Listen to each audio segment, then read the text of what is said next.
Good evening. It being 6 o'clock here on Tuesday, August 18th, Memorial Hall, I bring this meeting of the Westborough Select Board to order. If you are so able, please join us in the Pledge of Allegiance. Allegiance to the flag of the United States of America and to the republic for which it stands, one nation, under God, indivisible, with liberty and justice for all.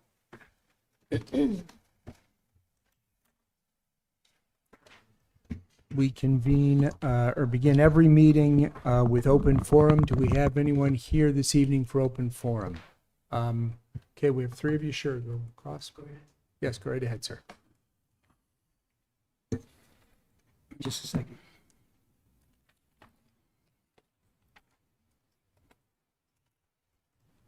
Yeah, it's always a pleasure to come here because of the reminders of history, the Great War. Sorry, name and address, please.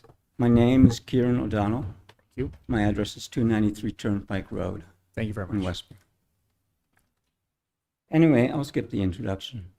I'm here to talk about the program in lieu of taxes, which Wendy, the town assessor, has been kind enough to send me a copy of the letter by Christy Williams.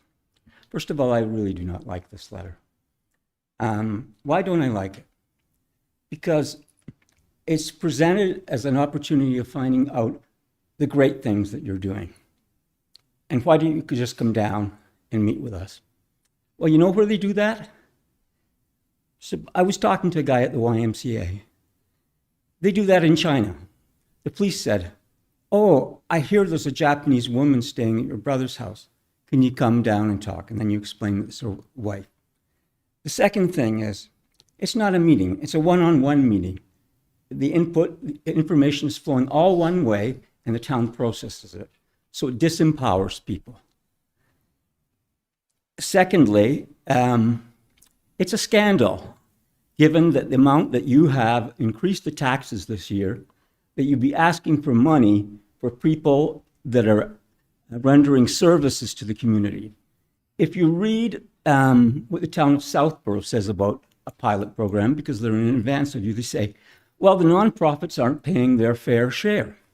Oh, really? We've been doing it for 400 years, and now you're going to take taxes now from churches even? Why not?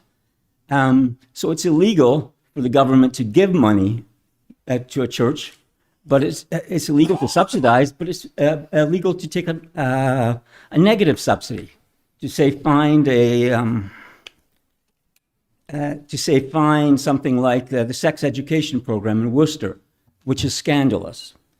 Let's just face it, not everybody shares the same values, and it is your job to run the finances of this town, and it is being mismanaged. And the way you're going about this, and it's a voluntary contribution, but of course, there's talk at the state level of making it mandatory.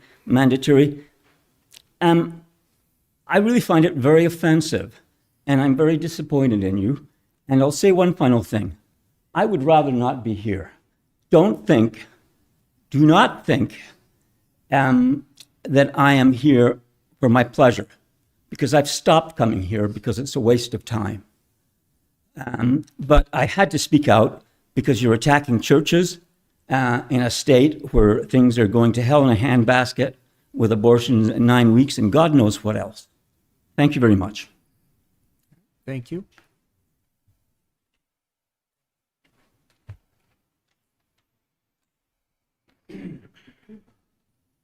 Joanne Aramini, 7 Meadow Road. The board recently updated the open forum policy and distributed it to all the boards and the committees. At your June 23rd meeting, you all amended that policy to ensure it was clear to all boards and committees that they needed to include an open forum item on their agendas.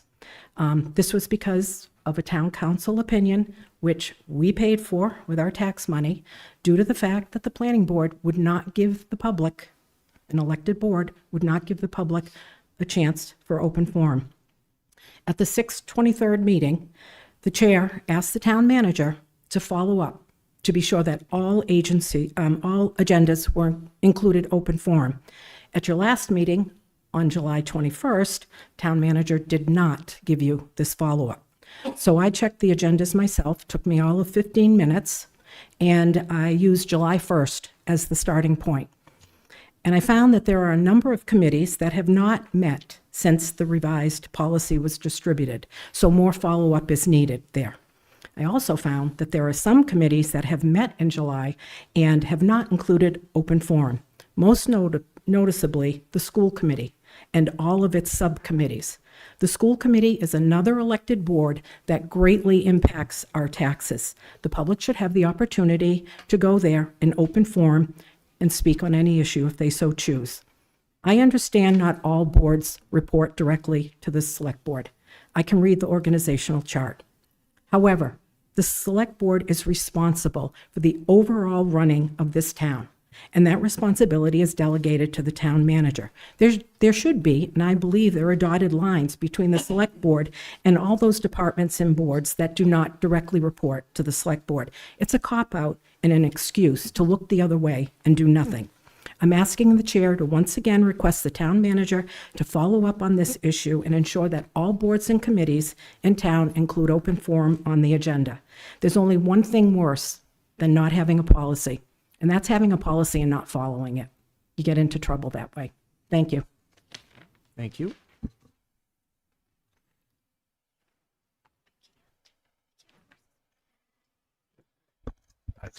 Good evening, members of the board. Kevin Barry, 8 Indian Pond Road. Sorry, I had a cup of coffee. I don't drink a lot of coffee, and my chest is about to blow out of my, my heart is supposed to blow out of my chest right now, too much caffeine. But I wanted to revisit my open forum comments that I made last July, on July 21st. And in specific, I addressed basically a fresh, unbiased representative for the ATSC to be a member of the ATP, the Active Transportation Plan Committee. After that presentation, I submitted that to you, the document. I also found some other things that were a little alarming that were in your packet that particular day. If you remember correctly, Chris Pant, the DPW director, gave a update on the East Main Street project.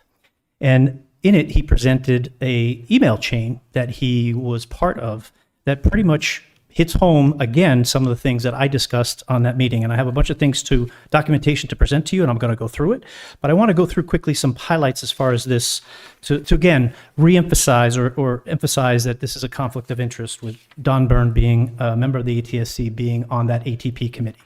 First, this was an email from him to the Friends of Bewalt dated on June 29th, 2026.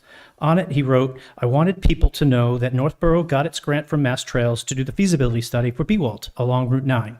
Currently, the plan is that I am author of the text of the plan and do the calculations for things like users, revenue, costs, and maintenance." First and foremost, there's no certification that he has for this. He's got experience, fine, but I don't understand why people keep playing for this level. There was a response from Friends of Bewalt. His response back to them was, things are going well. I may ask for help this year since there should be public hearings on East Main Street and Fisher Street.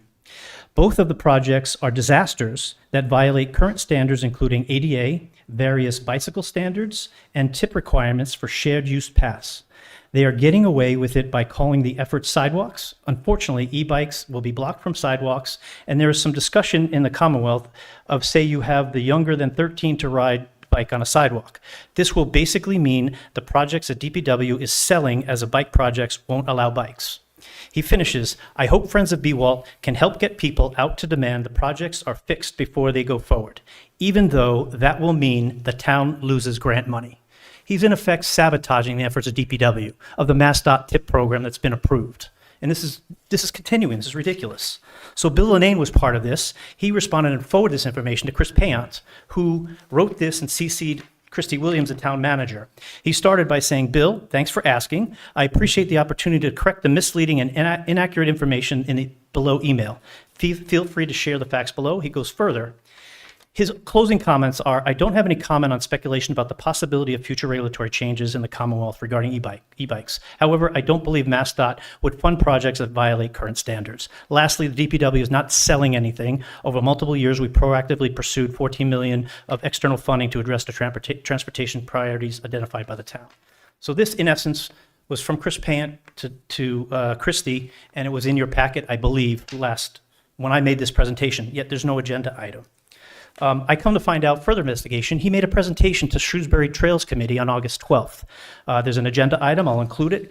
They just had the meeting on the 12th. They don't record the meetings, I don't have the meeting minute notes, but I will definitely follow up with that with you.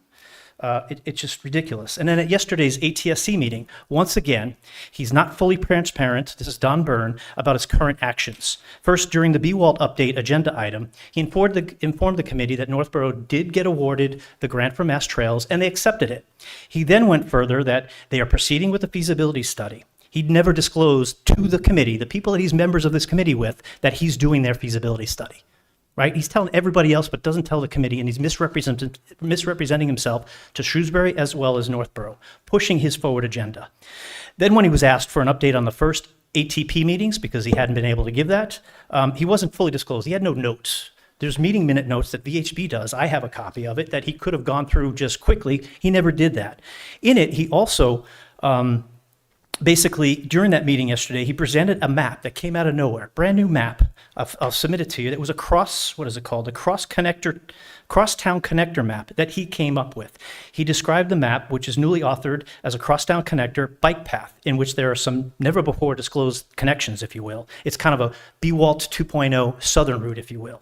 In his presentation, he stated that VHB and someone else within the committee had requested that he create this. Yet upon reviewing the notes from VHB, nowhere is that mentioned. In fact, it says, as far as VHB, they're basically saying the next steps were VHB will continue refining the existing conditions maps with the revised scale and orientation for the townwide map. Nowhere does it say it gave charge to Don Byrne to do a brand new map, to present it at ATSC and present it. This needs to stop, and I'll sing it till the cows come home, but this is a complete conflict of interest. You're not doing anything. You're the oversight body, a governing body of this committee, and he's misrepresenting his position with other towns within VHB, what he's doing, and he's basically, why are we paying $130,000 or for a grant study that he's doing stuff on his own? That's why we contract VHB. Sorry, a little long-winded, but there's a lot of information here, and I'll submit it to you, kind of read through it, but thank you for your time. Thank you. Sure.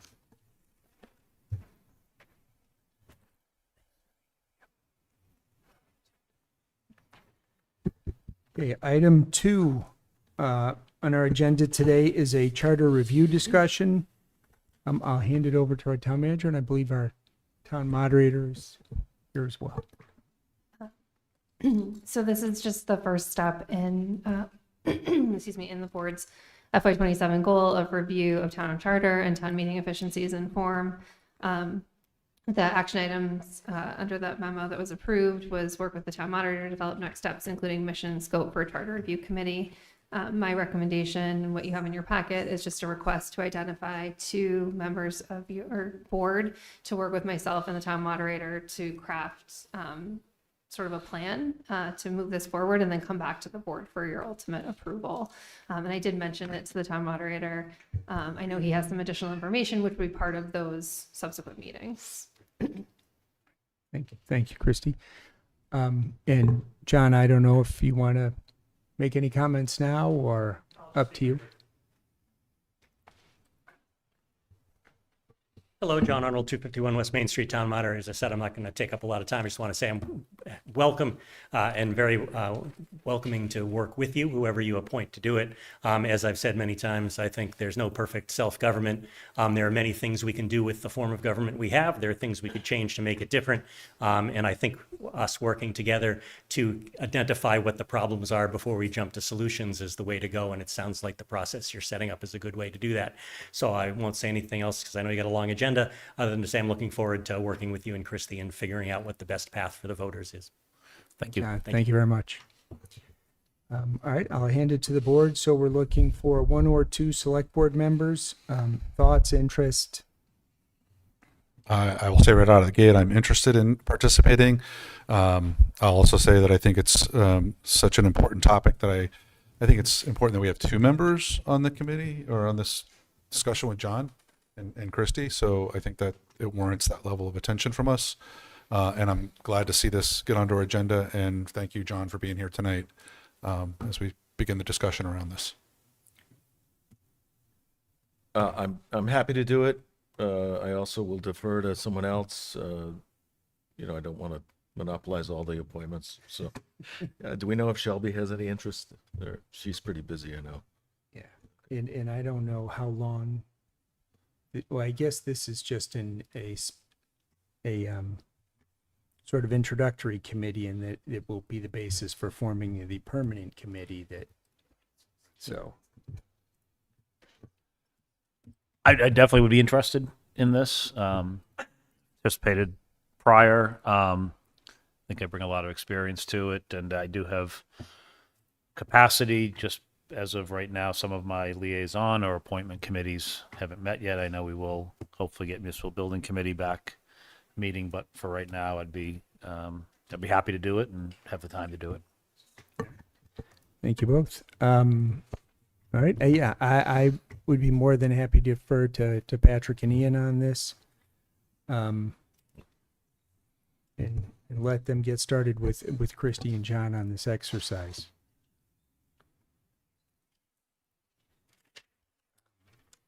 Additional thoughts, Mark? You okay? You need a motion? Yes, please. Sorry. I move to ask Select Board members Welch and Johnson to work with the town manager and town moderator to develop a plan for achieving the charter review and town meeting efficiency goal. Second. I guess it's appropriate for me to second. Yes, I think so too. Okay, all those in favor? 4-0. Thank for you being both. present. Thank you. Yeah. Yes, thank you. Thank you all. Okay. I know there's a lot of interest. So. Yep. Next, item number 3, site plan review for Amazon drone delivery service, 64 Otis Street. And we have folks from Amazon here this evening.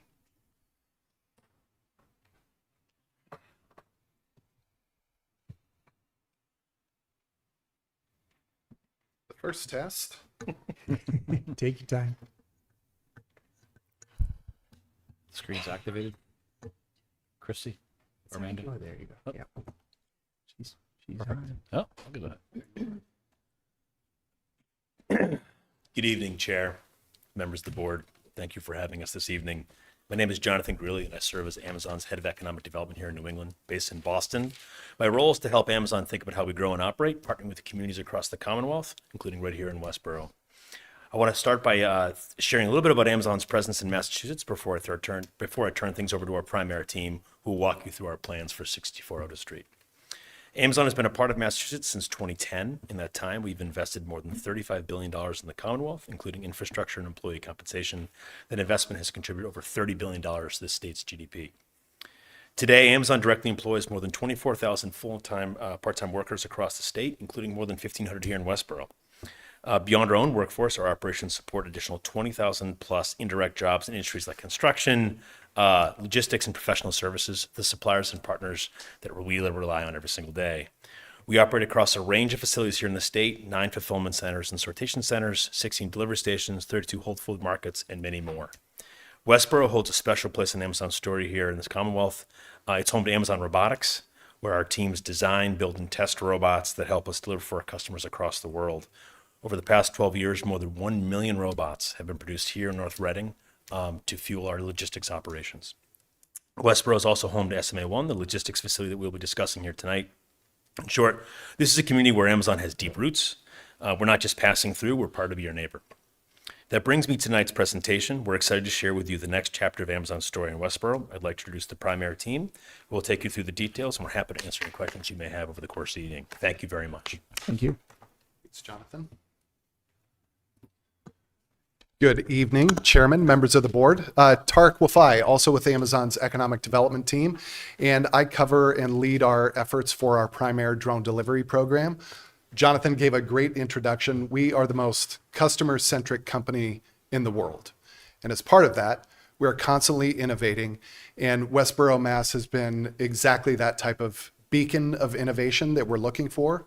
We've been able to test, develop, deliver for our customers, scale those programs across the network, and it's been really successful and quite fun, to be quite frank.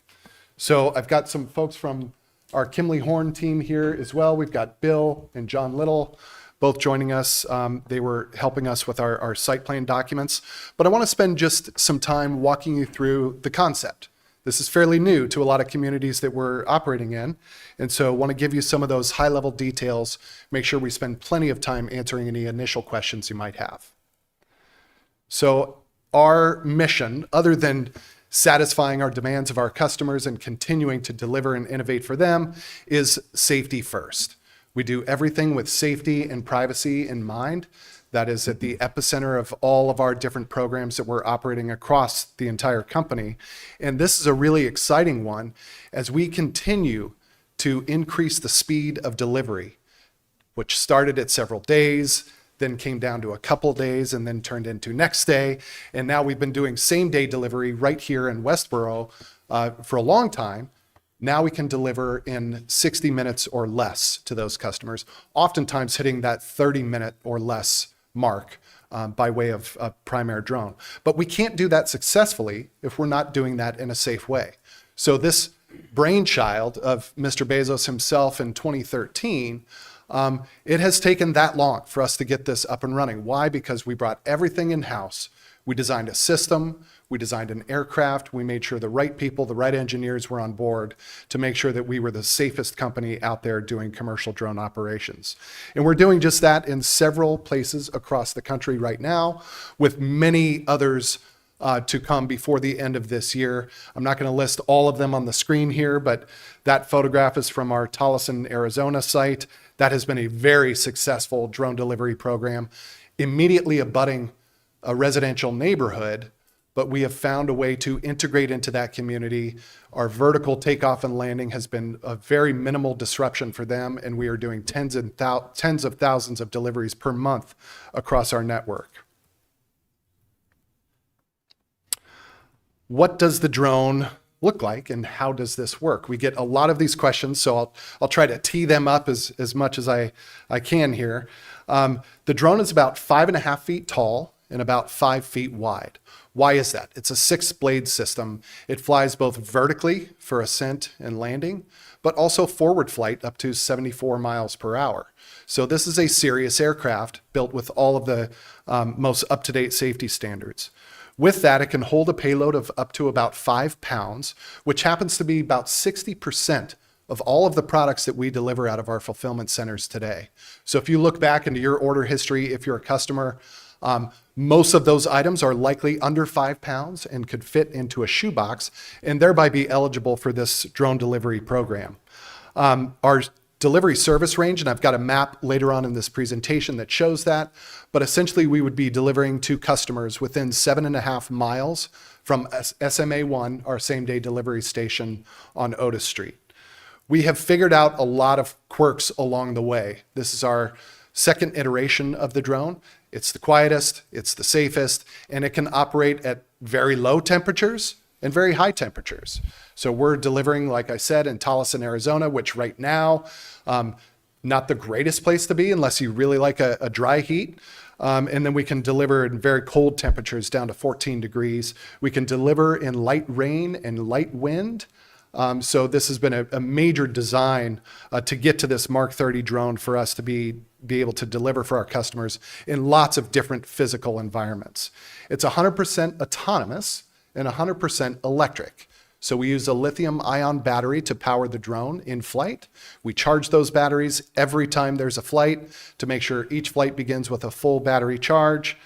And these are just really fun to interact with, really fun to watch them fly, and really fun to get a delivery from them. Some of the advanced features that are kind of setting us apart from some of the other commercial drone operators out there is that it's autonomous operations with local drone monitors. So these flights are pre-programmed to deliver every flight path to each one of our primary drone customers within that 7.5 mile radius. It's an optional program, but we have developed the system so that it flies automatically along a charted path with the ability to use the scanning technique that it has built in, our detect and avoid technology that we have developed that allow it mid-course to make adjustments as necessary. If it sees an unregistered aircraft in the sky, it is going to create a system error that would tell it to make a maneuver and avoid that collision. So really special technology that we've developed. And it does have the ability to detect anything on the ground as it's making that delivery. So if a toddler runs out, and I'll show you a picture of what that looks like as we're making a customer delivery. The FAA manages the airspace, as you well know. And so everything I want to talk to you about tonight is about our entire program, but we have been very fortunate working with Fred and Laura and Town Manager Williams and Amanda here to help us get to this point. I'm going to explain what's on the ground at our facility, but also want to talk to you about the other regulatory piece, which is what happens in the sky once one of our aircraft leaves the ground. And that is all managed through the FAA. We are a Part 135 Air Carrier Certificate. That is just like UPS, FedEx, ourselves, our Amazon Air Cargo system. We hold the same certification that those operators hold for their aircraft. And so we're very proud of that. This drone met a rigorous design review concept through the FAA to get to that point. And because of that, we are approved to take off from a lot of these different facilities. There's still more review ahead to be done. While we're going through local land use approvals, which we're doing tonight, and more to come, we are also in the background working with other airspace users in the region. So we've had our regulatory air affairs team reaching out. We've talked to Chief Minardi. We've talked to the fire marshal.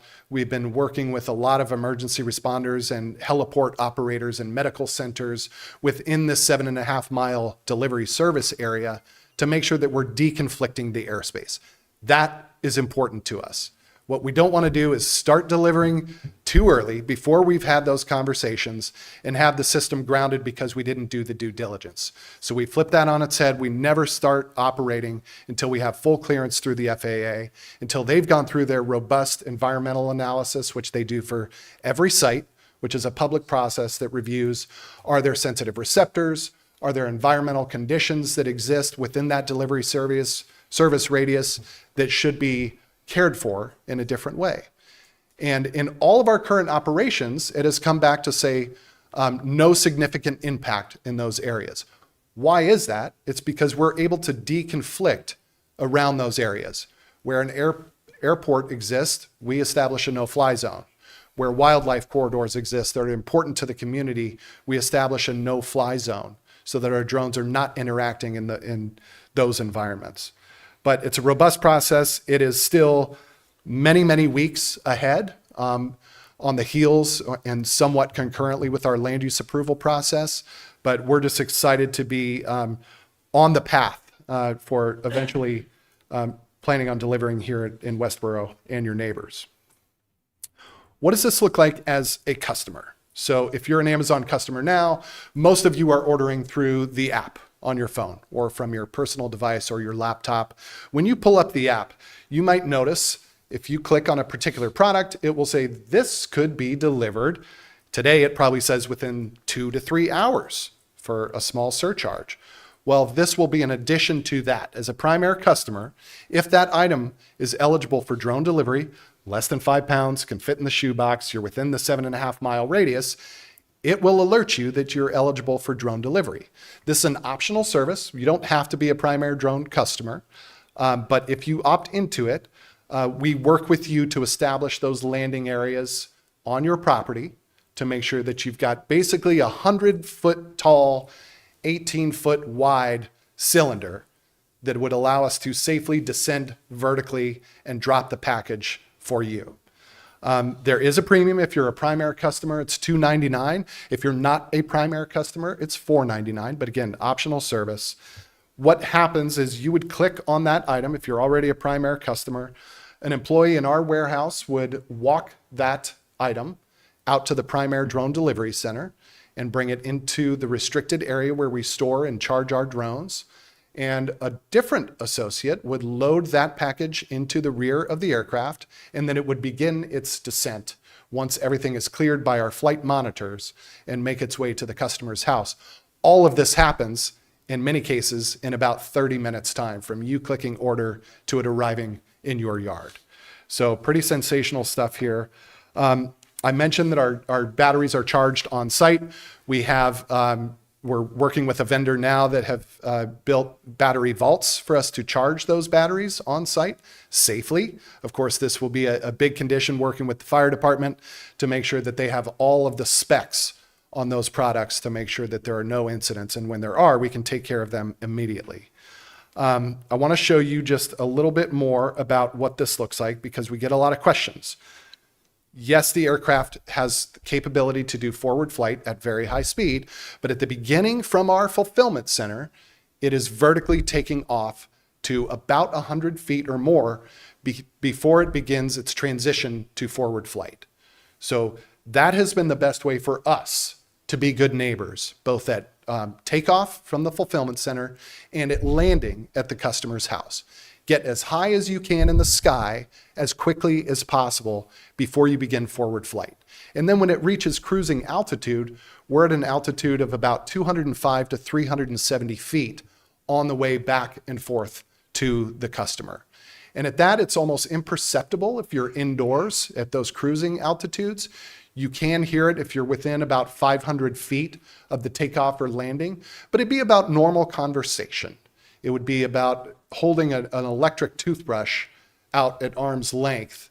And again, if you're indoors, you're likely not going to hear that. If you're out of doors, you would likely hear that delivery during about a 20 to 25 second time period as that customer is receiving that package.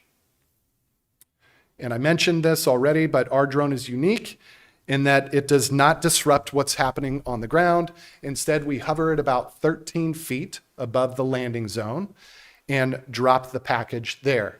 You might think, how is that safe? How is that going to manage what's in the box? We have found most of our items to be able to be delivered by drone. If they're not, if we are concerned about the items in that package, then it would not be eligible for drone delivery. We're delivering iPads, iPhones, AirPods, all of the electronics, glass bottles of salad dressing, lots of other things that you might wonder, how do we do that by drone? It's the way we package our materials. This has been tested over a very long period of time. And because of our avoid and detect and avoid technology, if we are descending from that 100 feet to the customer's yard where they have designated their landing zone, and we see a toddler or a Bernedoodle or whatever your favorite breed of animal is, if we see that running into the space where we are attempting to make delivery, it will cancel the mission and automatically return to the station. So this will go right back to our same-day delivery station on Otis and notify the customer, sorry, we were unable to make delivery. We can attempt again by drone, potentially, depending on the time of day, or we'll send a vehicle out like you're currently experiencing today for those same-day deliveries. When the customer signs up, we have LiDAR imagery that's good to about 2 centimeters. So it is very accurate LiDAR that we review on a constant basis to say, okay, if you want to be a customer, let's find a couple of landing zones, 2 or 3 on your property. Some of our customers only have 1, but you can designate front yard, backyard, on the driveway. And that's what you see at the left here is those particular customer landing zones. When you order a package, you select which of those landing zones you want that particular delivery to come to, and the drone already knows what to do at that point. I talked a little bit about the noise, so this is just a graphic depicting that. Again, it's at its loudest point during takeoff, and most of our facilities, as you know, are located in highly industrial areas. If a truck was idling on a street nearby, you're not going to hear the drone. That is much louder than a drone. If a delivery van pulls up to your house and is idling as they're making that delivery to your home, that is also about the same level of noise that a drone would make for about 15 to 20 seconds as it's descending into that delivery point for our customer before it returns to the station to do it all over again.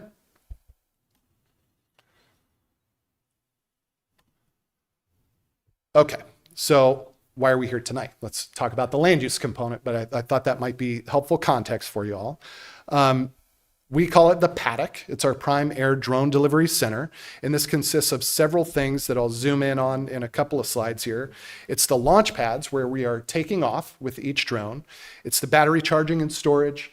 How are we keeping those batteries safe when they're not being used? How are we charging them usually in less than 45 minutes to get back to full charge? That takes a lot of power. And so how do we do that on site? And then we have an entire team dedicated to flight monitoring and operations.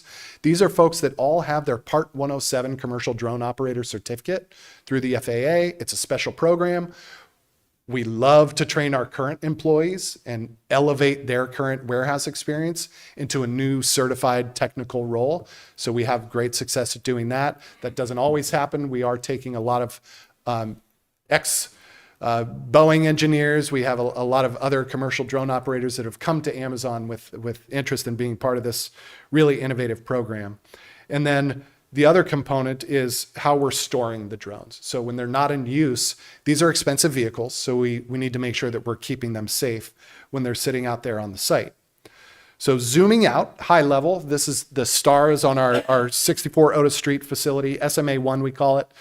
Basically same day facility in Massachusetts, the first of its kind. That's where the nomenclature comes from. And then as we zoom in, this yellow box indicates the general area where we have located our proposed prime air drone delivery center. So this is closest to Otis Road here, and then away from the forested area and the truck yard here. So near the front of the building. And as we zoom in onto the site plan, we can see that the folks, if I come back here, an employee will walk out of these doors here, here, and walk down the sidewalk. Oh, my mouse doesn't show up? Okay, well, this is fine.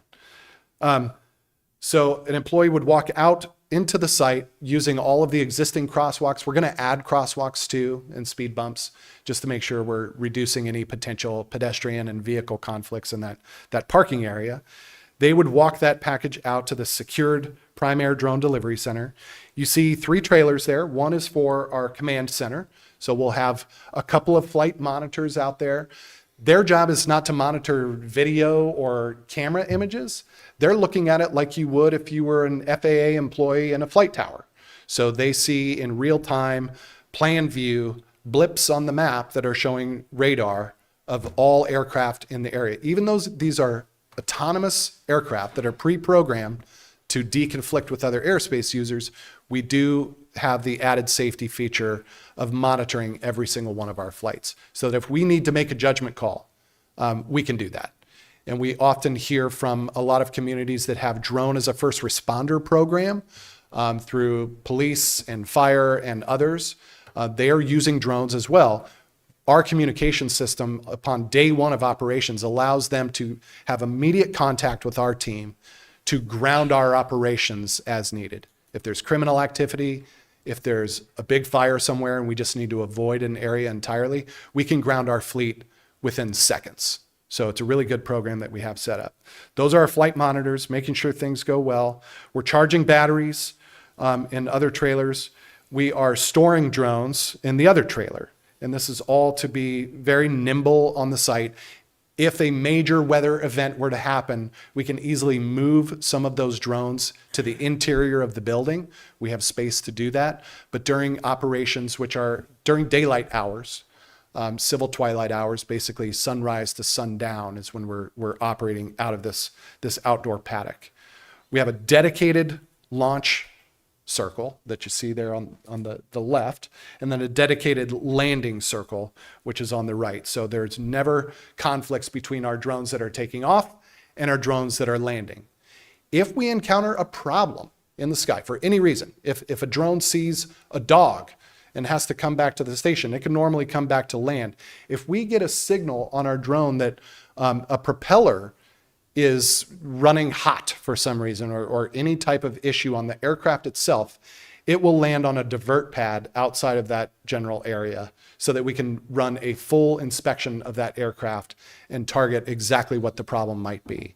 Our aircraft are automatically trained to go back to station when something is not right. And so it's just all of those added safety features. So this whole system is about 6,800 square feet in total in our existing parking area. There's no additional impervious area added to the site. We're doing this in our existing parking. We do lose 27 parking spots out of this, but we have a major surplus of parking at this site. So we are not concerned about that. Our main concern is to make sure that we're doing this safely for our employees. And so that's why the design here is close enough to our building, but far enough away to allow those to go vertically as quickly as possible and on their way to the customer's house. I promised I would show you the service area. Here it is. That's a blue ring that represents 7.5 miles from our existing facility. Includes a lot of these different communities. Westborough, Northborough, Shrewsbury was mentioned earlier tonight. Worcester, I hope I said that right, and Grafton, a lot of those other communities that we are also talking to. If we haven't already talked to them, those meetings are taking place now and are in the works. We have a lot of stakeholder outreach to do, and I want that to be the main message. We're taking our time here. Yes, we need land use approvals first, and we're excited to meet with the planning board next month and explain to them what we're trying to achieve here, but a lot of other meetings with policymakers, the community, and so we have to have those in place before day one of operations so that we've made sure that the community is aware of what's happening here. The last slide before I flip to our community engagement strategy is an example of how we have built this safe system. We have folks that used to fly Black Hawk helicopters. We have folks that used to be flight traffic operators, flight traffic controllers at major airports that are now on our team. They are doing this work in the background. They are highlighting in yellow where airports exist and meeting with each of those airports. This is another site, not Westborough. This is from our Arizona site. But we are deconflicting by establishing no flight zones over those areas.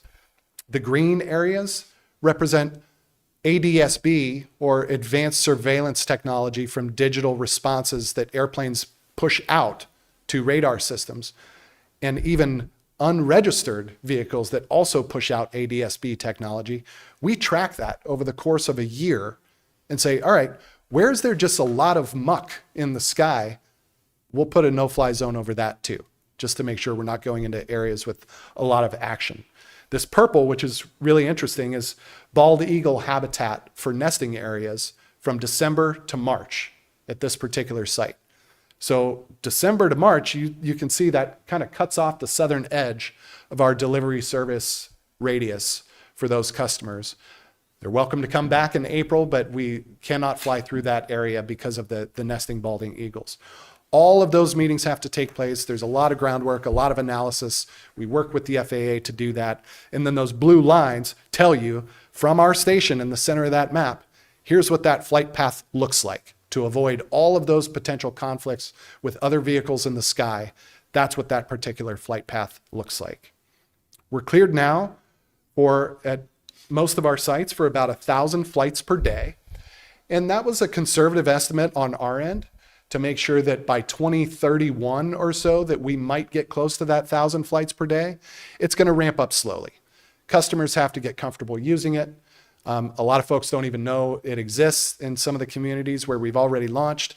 We are delivering tens of thousands of packages per month, but it takes a while to boost up that capacity. But we're cleared with this particular drone for 1,000 flights per day. It takes a long time to get there. And again, this is civil twilight hours, so sunrise to sunset, essentially. So what do we do from here forward? I mentioned we're currently scheduled on September 15th to meet with the planning board. Really excited about that. I've been working with Fred and others to make sure that we're answering any important questions that we can leading up to that meeting, reaching out to communities to make sure that they are aware of our plans, not just in Westborough, but within that delivery service radius. and also working with Mass DOT, who has an aeronautics division that we have to get a permit from. So to have a private restricted landing area, we need a permit from MassDOT. This is a novel license for them too. So they're going to work with us on what that looks like. But ultimately, before we could begin operations, we need that permit, and they have to inspect our paddock that you'll see on the ground, should we be fortunate enough to be approved of this site plan. That's what we're going to be doing. It's really fun when we just invite the community in and meet them where they are and let them interact with us one-on-one. We have found that to be very successful. Some folks might have very technical questions and they can meet with our very technical team. Some folks might just want an overview of the program, or how does this impact me if I'm not a customer, or if I am a customer, how do I take advantage of this? So we will be hosting at least one of those community meetings where we're out there with them, giving a presentation much like this, but also interacting one-on-one with them to address any potential concerns. That's all. I say that's all. I know it was a lot. But happy to spend some time with you all this evening. Thank you. I know you have a packed agenda. Thank you for your time. Chairman, turn it over to you for any questions that you might have for me. Yeah, thank you very much. And I don't know if also we wanted to, I don't know if there was a more detailed version of the site plan, or if folks wanted to see that. I think we may have some of that in our packet, but that'll also lead to questions. Whoever wants to I'm start. getting looked at, so There's two on this side, one on this side. all three of you were looking this way, so I'll give it a go. Sure. So, thank you very much for coming out tonight, and I certainly appreciate your public engagement that you talk about, and the different topics. Definitely, it sounds like Amazon has realized the level of communication and the topics that are going to be of interest to the community. As when I joined the board 5 years ago, one of the first things I did was went for a tour of the Amazon facility and saw the robotics. So I really appreciate that fantastic facility, and I really appreciate the fact that you all are in our community. First of all, just a point of order. Can you make sure that you provide this presentation to the town manager so that we have it as part of our records, so that the community can also have access to it if so desired? Absolutely. Thank you. So in really no particular order, I guess the first topic that I'd like to try to talk about is, I was a little surprised to see that this is only going through a regular site plan review, understanding that the town actually has defined airports, and an airport under the zoning for our IB zone, my understanding is for special permit. I am just curious, you mentioned these are aircraft, and defined in our zoning, it is, aircraft, as it's a single sentence. Airport that this should be considered an airport. It shall mean any area or lot used for the landing or takeoff of aircraft or similar fixed wing aircraft or on a regular or intermittent basis. So you've already had conversations with the planning board, it sounds like, with our building department. What is your understanding of why you're going through a site plan review as opposed to a special permit review? Yeah, so great question, and thank you for asking that, Board Member Welch.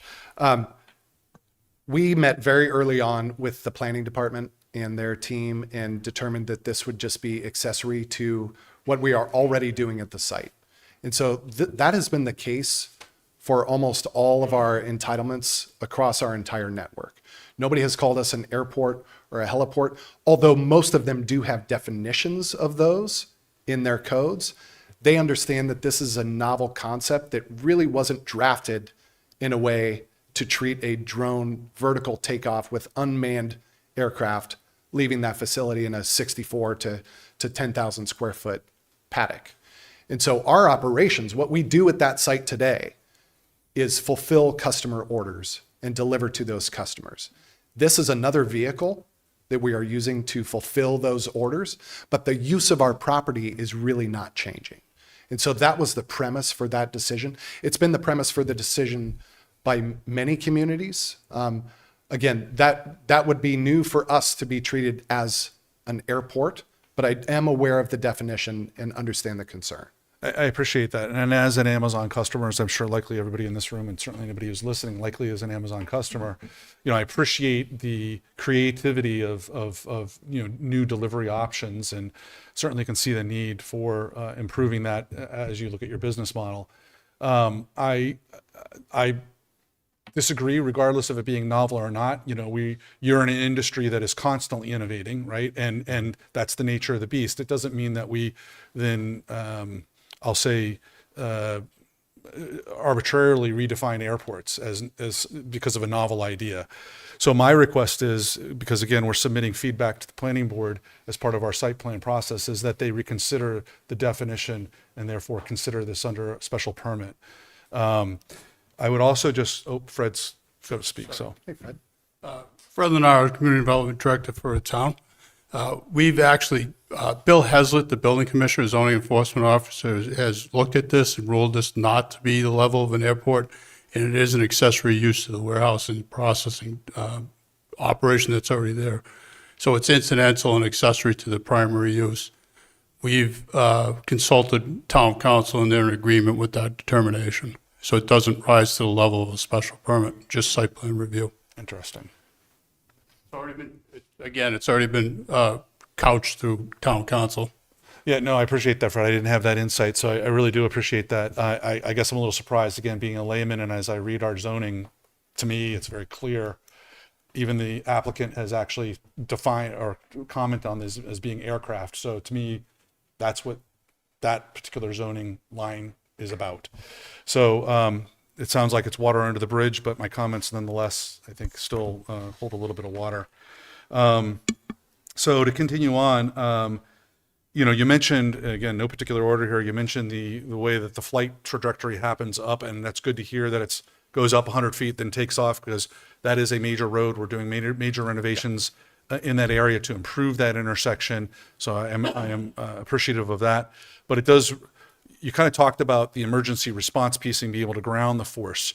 And as I thought about those two issues as you were speaking, the thing that came to my mind is I live on the other side of Route 9, opposite side of the tracks, so to speak, right? And, I see, unfortunately, probably at least once a week, if not more, I see Life Flight go from UMass Hospital straight down Route 9 out to 495 in the Mass Pike area to service unfortunate needs. That is a very quick response. In that scenario, you guys are taking off within a few hundred yards of the Route 9 corridor. Matter of fact, you are within the Route 9 corridor. In that scenario where this could happen in an instance, can you guys, and by the way, I want to preface this by saying this is my only opportunity to ask questions. And this is a really good opportunity for the community to hear, hopefully the whole board, as well as, these types of things. This is a new technology, right? Yep. So we want to make sure we use this. So that's why I'm asking. I want to learn more. I want to understand this. Mm-hmm. So talk to me about how that will actually, are you guys going to be able to respond that quickly? Are you looking for a phone call from UMass? Are you looking for something from our police or fire, our emergency responders? How does that? I'm really glad you asked the question. And I want to back up for a second and just talk about, we've done this as administrative approvals in a lot of communities, which don't even offer us the opportunity to come speak to you and to speak to the community. So even though this is an accessory use to our building, I did want to say that we are actually honored to be here taking part in a public process that allows us to be transparent, explain the program, answer these types of questions. So please don't apologize for asking these questions. We love this. This is how we get the information out there broadly. To hit the point on how we interact with conflicted airspace, it is absolutely automatic. If a helicopter, Flight for Life, is taking off, we're going to know about it immediately through our RFID program. Our flight monitors will know, the station manager will know, and we have ways to make sure that there is redundancy built in there too. If you're operating a drone as a first responder, that becomes a little trickier. It's not as simple to just register each flight in real time. And so we do depend on phone calls for a lot of those things to say, please avoid the area. But Flight for Life, first of all, we fly only 400 feet and lower. We're not approved to go higher than 400 feet. Most of those Flight for Life are going to exceed that. And so we are deconflicting all of those airspaces too. We're also not allowed to follow major corridors. We can't have our flight paths going along freeways and major roads. We can cross them on a direct path to get to a customer's house, but we're not following those same paths that a lot of other airspace users might. Okay, thank you. Just to continue on a little bit, one of the things you didn't talk about, are there cameras on these craft? There's sensors and cameras on our aircraft. Okay. Now, no human being is monitoring those cameras in real time. Those cameras are actually being monitored by the drone itself, who can use that data and make a maneuver if it needs to, or avoid something on the ground as it's making its delivery. Is that data used for continuous improvement of the product, the delivery system? It's like you took the words right out of my mouth. That is the only way. Again, I mentioned that at the beginning, privacy is everything to our customers, and how we use that data is very important. The data is stored in a vault where only authorized personnel could even access that data, and it's not monitored in real time. Only if there were an incident would someone have access to that data to determine what went wrong, how do we fix it, how do we make it better.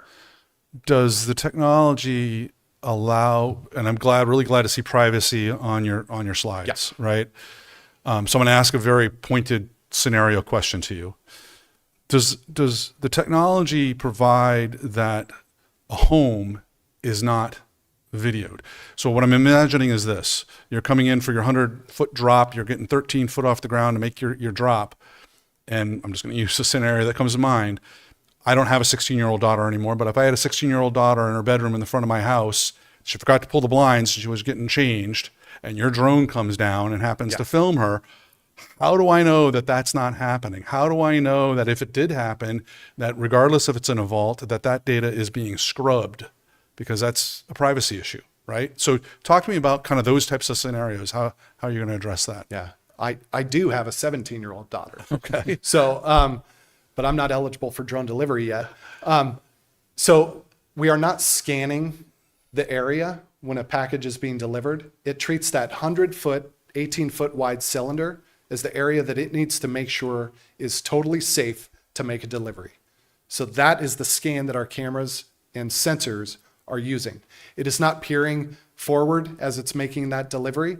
It is certainly just making sure that it can descend vertically onto the customer's property to make that delivery safe. It's looking straight down. Correct. Okay. That helps. Thank you. You mentioned a conservative, I'm going to use your words, conservative 1,000 deliveries a day in that circle, right? Yeah. So that's 1,000 takeoff and landing. That's 1,000 takeoffs and 1,000 landings. Modestly, what would the number be? I use the term conservatively to mean we're not going to get close to there for a very long okay. time. I was looking at the other way. We were You're thinking being that's your low conservative amount. with the FAA to say, what would it look like if we could get to 1,000 flights per day, so that they could use that number, which we think is potentially possible by 2031 for us if we get the customer base there. What would it look like in terms of going through the environmental assessment based on 1,000 flights per day? And so that's why we're conservative up front with that number, even though it's going to take a very long time to ramp. Okay. And then there's a number of competitors quite close to where you are today who are very, I'll call it affluent for lack of a better word, who could also deploy this type of technology. What is your understanding in regards to FAA rules, in regards to proximity between these types of locations, if a Walmart or a Target or one of these other businesses in that area decided to also deploy? One of the benefits of what we have with Amazon's program is that we have designed this system ourselves and we are completely controlling it in-house. So there's one company to deal with. Yeah, no, I just mean proximity. Like if you're launching conservatively the maximum 1,000 returns a day, and Target decides to do it, which they're only a few hundred yards from where you are, and they deploy the exact same scenario with the exact same volume, is that under your knowledge, if you are aware of it, what is FAA's expectation of having what I would define an airport on every retail vendor's parking lot is kind of where we're headed here? Yeah, so it would fall into a similar issue that we have here on the map, which shows there are several airports and several competitors, if we want to call them competitors in this case, several heliports. The more heliports, the more airports, the more activity you have in the sky, the more conflicted the airspace will be. But they don't have to be a certain distance from each other. Well, So if you have the to reason why I'm you have to manage the uncontrolled airspace. And that's why we have the systems in-house that we have designed on our particular drone approved by the FAA to keep ourselves safe from other operators. Now, other operators would have to go through the same process. So they would have to have a company, either their own or a contracted supplier, that would go through a similar effort with the FAA to make sure that they can also safely operate in uncontrolled and controlled airspace. We took the time to build the system ourselves to be able to manage that traffic management, which is how we got the FAA certification to do so. I appreciate it. Thank you for taking the questions, and I look forward to hearing the other questions from the board. So thank you very much Thank you for being thoughtful. presenting. Appreciate it. Thank you, Patrick. Mark? You want to go? I can go. Sure. I just don't want to be redundant, so you go. Okay. Fine. I'm going to go back more to kind of just the straightforward planning, and thank you, Board Member Welch, for some of your questions. And just looking through the stuff, a couple things. Again, I don't know what the risk, but your battery storage, whatever, you talked about work with the fire department. When I looked from what we had, it was tough to read, but can you just explain about fire access to that property? How, if I looked at some of the pictures, I know they were just drawn, it was almost like parking was, you still have parking right around that facility. How Yeah. would a fire truck, 2 fire trucks access that with that happening? I mean, I assume that's Sure. going to be part of what the planning board is looking for. Yeah, and that'll be ultimately part of our permitting process, is to get final fire sign off. Right now, the same situation exists. If one vehicle in that parking lot were to catch fire, it's going to be surrounded by other vehicles. We have designed a site that has fire access directly to it to protect the building mainly. If an incident happens outside the building, there's also plenty of access points around the site. With your equipment, we've got a road just on the upper edge of the site plan there on the north side there. Fire truck could pull right in there to have immediate access to our paddock if needed. Okay. But our battery vault, I hope you saw those in the plans. Yep. It's a really cool system, fully self-contained trailers that can store about up to 12 batteries per vault. And if there's an incident that happens with a battery in that situation, it actually vents itself so that there's no harm to anyone near it, would vent those fumes upward and outward, but self-contain the actual fire component if that were to unfortunately take place. We haven't had an incident yet after tens of thousands of flights per month, but it is possible, which is why we are using a protected system. Just want to offer one other thing. Just that we're in a unique situation here because next door is Amazon Robotics, where we design and manufacture tons of robots. And so we have a deep and lasting relationship with the fire department, who are in there at least quarterly, if not more frequently, to kind of not just understand our processes, inspect that we're doing things the right way, bringing new team members in, et cetera. And so I think one of the things that we're really comfortable with is there's the kind of the minimum requirements, but I think we every day go above and beyond in our interaction with Westborough Fire and the surrounding fire departments. And so I think we expect that we're going to piggyback on that approach. And it's already happening just because this is a really active building today. We've got between approximately 500 people working every single day, lots of robots moving around that building as well. So we're adding additional lithium ion to the site, but it is actually on a grand total of the kind of the percentage, it's actually a small percentage of lithium ion robotics that are already operating at the facility. And so hopefully that gives you some comfort that we've been operating this building since late 2023. And will continue to maintain that high standard in partnership with public safety officials across the town. Perfect. Thank you. Thank you. I just want to note I mean, I know it will be part of the planning piece, but just I am interested in that. Can you explain as well, it was tough to see, but what kind of I know it's a sounds like it's to be a secure area, but what kind of Yeah. security fencing, keeping Yeah, so there's curious people out? There's a small detail on your plan set that showed we use a Jersey barrier system, which keeps things from running into the paddock, which would be a dangerous scenario and quite costly to a lot of the equipment that we have in there. On top of the Jersey barrier, we have a mesh fence system that is applied directly on top of that. Should not exceed your current fencing requirements in terms of height, but we're going to work with your building department to get what's needed there. That satisfies our security requirements. Nobody has access to just walk into our primary drone delivery center. You have to have special access. So even if you work at this facility, that does not give you special access into the primary drone delivery center. You have to have different badge access to make it through those gates. Perfect. Thank you. And the last piece, I think you talked about this already, but I know we don't have it active now, but I do know that our police chief is talking about it, and I think you said you met with Chief Bernardi, but kind of a drone, potential drone piece. It sounds like that would be something that, even with this approved, that would be coordinated post this, and to make sure that that communication and all of that will happen Yes, as necessary. that's exactly right. And you do have other departments within the region that are also exploring drone as first responder or already have them employed. And so as we learned from Chief Minardi, as they continue to explore that as an option here in Westborough, we're going to be on their list of folks to work with immediately to make sure that we're deconflicting. Okay, perfect. I think that's all I have right now. Thank you. Ian, Thank you.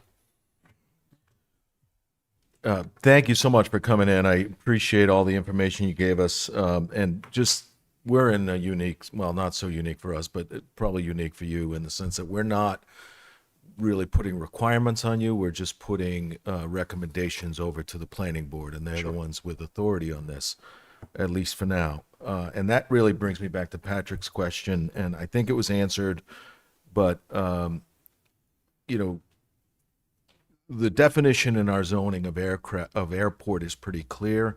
It refers to aircraft. The definition of FAA makes it clear that these drones are aircraft. You refer to them as aircraft. I'm just playing, you know, the worst case scenario. If this passes and somebody appeals it, what happens? So again, I trust our counsel, but I'm nervous. So that being said, I'll move on. You talked about the size of the drones. That was one of my questions. They are pretty big, and that, you know, I know they're not heavy, but they're pretty good size. And my initial reaction was I don't really want these flying around my neighborhood. But I got to thinking about it, and I said, well, if they don't take off from here, they're going to take off from another town, and they'll still be flying around my neighborhood. So that really doesn't help me any. And I appreciate the fact that they don't operate at night, because I had a 4 o'clock a.m. Amazon delivery the other day that woke up my dogs and therefore woke me up. And so, you know, I think in that sense, it might be better if they're just coming during the day, and I might get fewer nighttime deliveries. I might also have less traffic on the roads, which I think is always a good thing. So those are some benefits. I wanted to know what is the value of each of these drones and how many are going to be on site? And that leads me to the follow-up question of how much tax revenue are we talking about? Because that could make a difference in my opinion, although not always. Well, those are 3 questions of which I can answer one of them fully, which is we plan to start our operations with about 10 to 12 drones on that particular property. I can't share how much each one of our drones are valued at, because that's proprietary information. We make these ourselves. That's one thing that I love about this program, is that we have our drone manufacturing facility right up by our headquarters in Seattle, just south of Seattle. And if you ever get the chance to tour that, it is fantastic to watch an American-made company bring this new program to life from soup to nuts. So that's really cool. In terms of tax revenue, what we have found is this is a really unique opportunity to serve our customers that we might not otherwise serve. Sometimes when you need something at 4 o'clock in the afternoon and it's 10 o'clock in the morning, you could maybe get it same day. You might get it at 4 in the morning and apologize for waking up the dogs.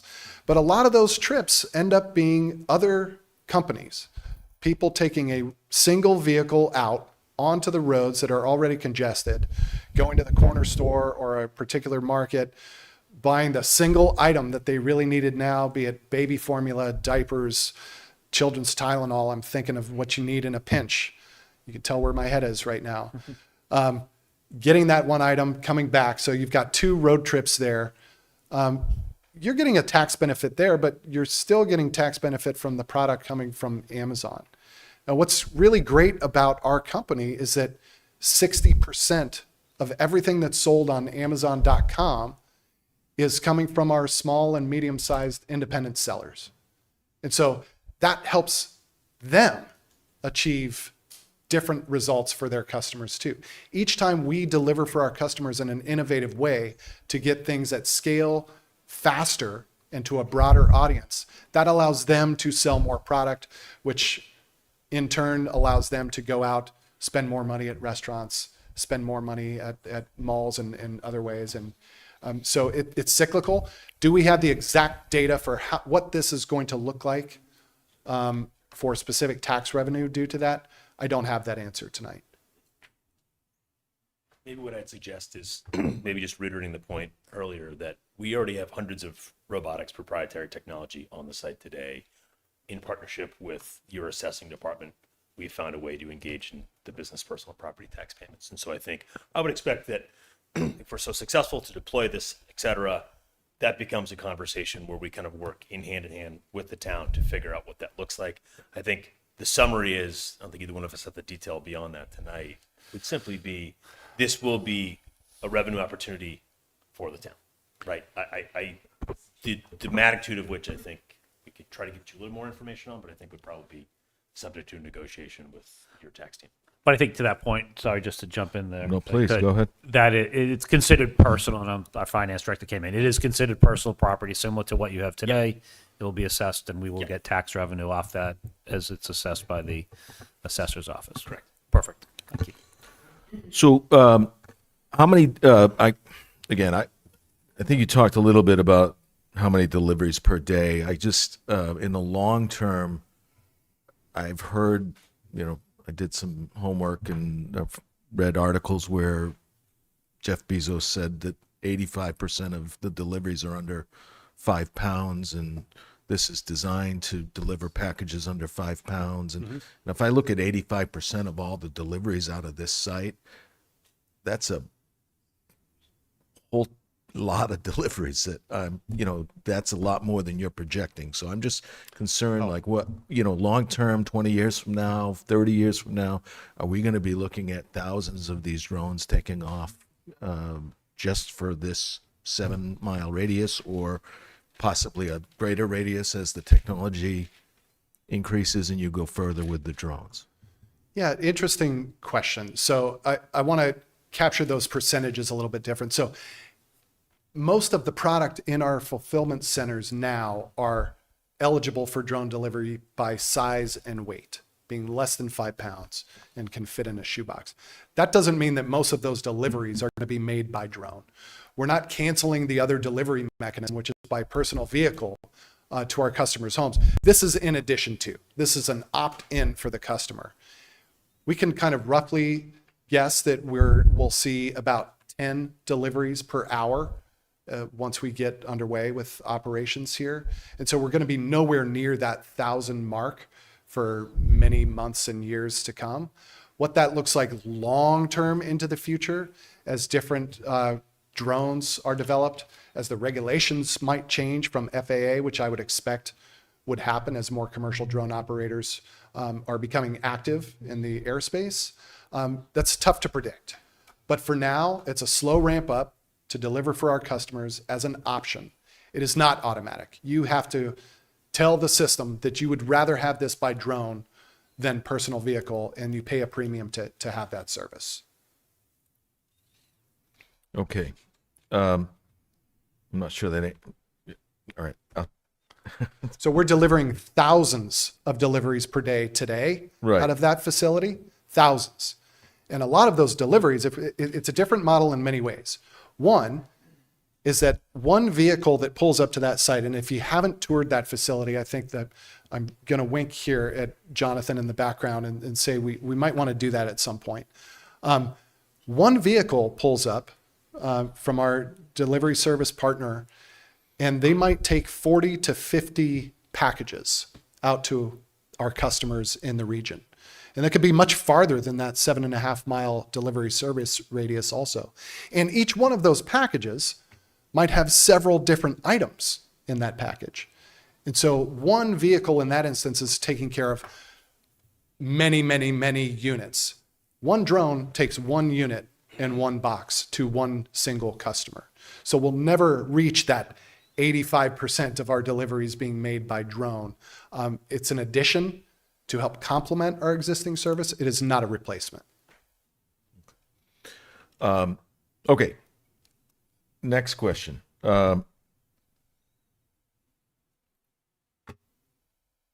You have this is I can't, I don't have a zoom out of this, but is that Hockomock Pond there in the? No, it's not. It's further up, right?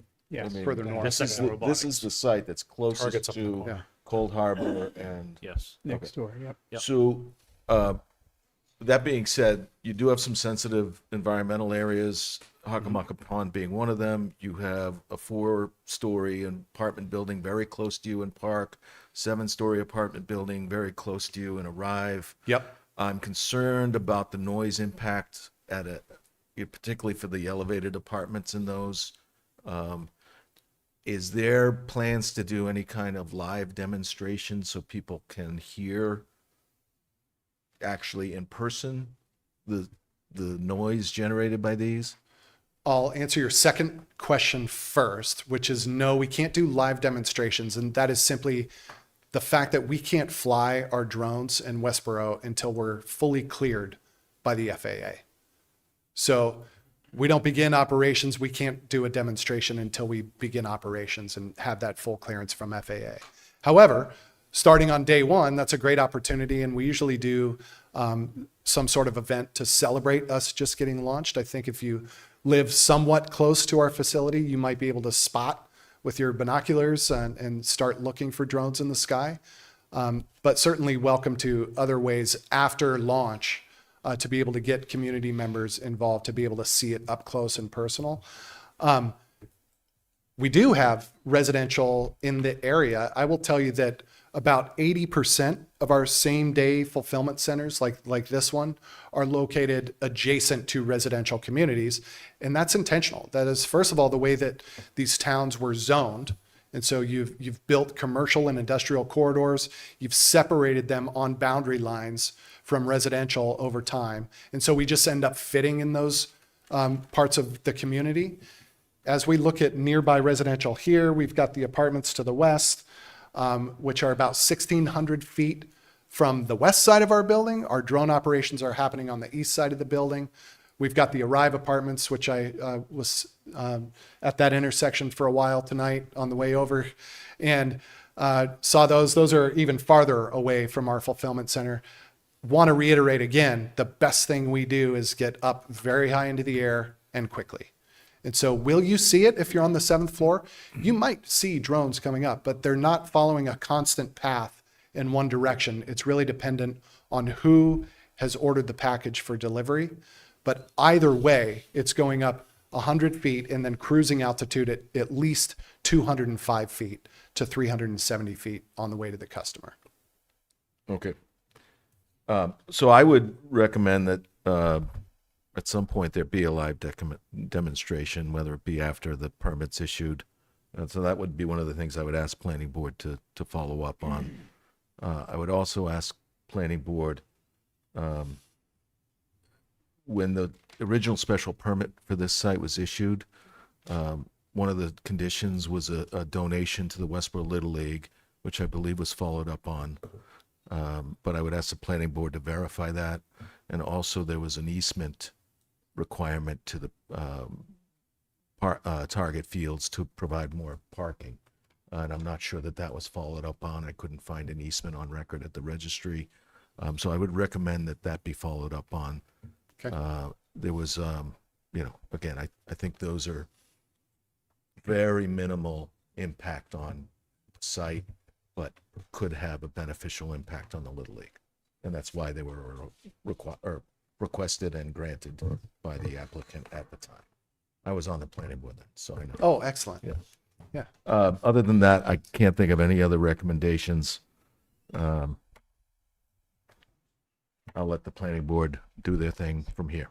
So, Well, thank you for your service on both boards. Appreciate that. All right, Mark, thank you. Amanda, you got that? Thank you very much. Yeah, a lot of questions. I think in your presentation answered a lot of my questions. I think just a couple additional. You talked about the FAA planning process. Sort of how long does that take and kind of how far along are you? We're just getting underway with our FAA, I call them negotiations. It's really a planning process that we work in concert with them. And so we're having those outside community meetings now and arranging a lot of those with emergency responders and other airspace users in the region. Those are underway, and we've already had several of those. Once we have their general assessment of the airspace, we will paper an official file with the FAA asking for their full assessment. That process will take them about 30 to 40 days. It's a public process, so we're still a ways out from there. I think if we were to be able to make that formal request shortly after our meeting with the planning board on the 15th, that would be ideal and still might allow us to achieve great things here by the end of the year. That's the plan, but we don't like to move forward without turning over every stone and make sure we've covered the bases there. Got it. Thank you. Thank you. And I think in your presentation it mentioned this. I just bring it up for the community. I think, did it state maximum decibels was 68? Correct. So at its loudest point, it's going to be at about 68 decibels. As it's making a delivery to your backyard, it'll be at about 65 to 68 decibels. If you're in the front yard, that turns down to much less than 50 in most cases. If you're inside, it's negligible. But 68, again, about normal conversation or holding a toothbrush out at arm's length. Electric toothbrush. Regular one, of course, should be 0. Right. Thank you. And then you mentioned, you made a sort of what was an offhand comment, and it was a light bulb. These are not additional trips. These are trips that would be made by car that are instead going to be made by drones. And could you talk a little bit about the environmental impact of drones versus actual automotive delivery? Yeah, I appreciate that question because it's what I'm really excited about. As we continue to deliver for our customers using drones over the next several years, I think we'll have beyond anecdotal evidence that can help us talk about the traffic impacts or the reduction of traffic. We don't have that today. We just haven't been doing this long enough to know how many trips did we really cut by delivering by drone. We think there's a novelty component to it where our customers obviously love the speed. They love the cool factor of seeing a drone come onto their property and delivering that object. A lot of those, once they've gone beyond the cool factor, we're getting a lot of repeat customers of items that would typically be running to the pharmacy or another store or ordering on Amazon for next day or same day delivery that are being replaced by drone. If they're replaced by drone from our existing delivery mechanism, all of those also add up over time. Can we keep delivery vehicles off the roads by offering them other options? We just don't have that level of data today. But anecdotally, yes, people are not getting in their car when they've got 2 sick children at home to go get those items. They'd rather have them in 30 minutes delivered into their backyard. But you're also not getting your drivers going to those. You're having a drone do that. So it's keeping your some drivers off the road as well. Correct. Yep. But I again want to preface that with it's mostly anecdotal evidence at this point, but we know it's going to have an impact, and I think that story is going to be really cool from our overall sustainability footprint. Got it. right, thank you very much. Any additional questions? Yeah, I did have one. First of all, that's great to hear. I represent this committee on our Sustainable Westborough Committee, so it's great to hear just that, that is a positive of this type of technology. Just a quick follow-up question. I realize you can't share strategy, but I'm just curious, are we the first in the state or is this being rolled out in other communities at the same time? You're the first in the state. Should we be able to get this approved, you would be the first primary drone delivery operations in the state, in the Commonwealth. And if I saw your slide earlier, we might be in New England as well, because your list was all like Midwest, Southwest. Well, yeah, New England as well. We have a few underway, but this is really exciting for us to be in this part of the country. We have a lot out west, and that's fun. And but looking for that first project in New England will. Yeah, New England certainly has its excitement unique for us. challenges, being such a settled area with windy roads and hills and all that stuff. It's a little different than the West with planned communities. But yeah, thank you. Appreciate it. Final? No, I yes, sorry. Yeah. I said no and I started talking. That's no, thank you for being here. For me, I'm excited about it. I trust our planning board to take it through the proper processes. We put some comments in there, but to me, this is happening in front of our eyes. It's this is innovation. This is technology. You have been a great partner, as was stated to us here in town through robotics and giving back to the community. We appreciate that. We expect that to continue. I'm excited that this. To Board Member Welch's thing that we are SMA 1. We're number 1 here in Massachusetts. That's a cool thing. We like that here in Westborough. I think so. Personally, excited this is happening, and I trust my fellow elected other board members to do the right thing that they do well. But for me, there's some things here, but I'm very supportive of this moving forward. So good luck with it. Thank you for being here. Thank you for thoroughly explaining what this was versus just coming in and showing us a site plan. So appreciate that. Thank you. Thanks for your comments tonight. Very good. Gentlemen, thank you very much. Well done. Obviously not the first time you presented this, but very well done. Thank you again, and look forward to watching you with the planning board. All right. Yes. Thank you, Thank Chair. you. Thank you, members of the board. And thanks again to your staff. Thank you. Thank you for that.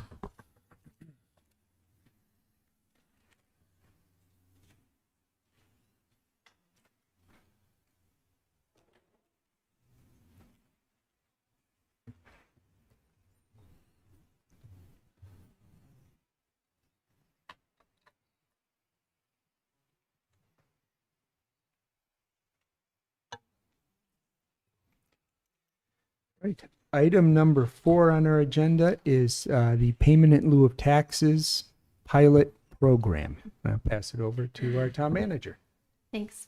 So just as a reminder, the select board in fiscal 26 did make the pilot program or pursuit of a pilot program one of your goals for the fiscal year. So before the end of that fiscal year in May, we brought a letter to the board and talked about which exempt entities it would go out to, and it was ultimately decided it would go out to all exempt property owners. So we did send that letter.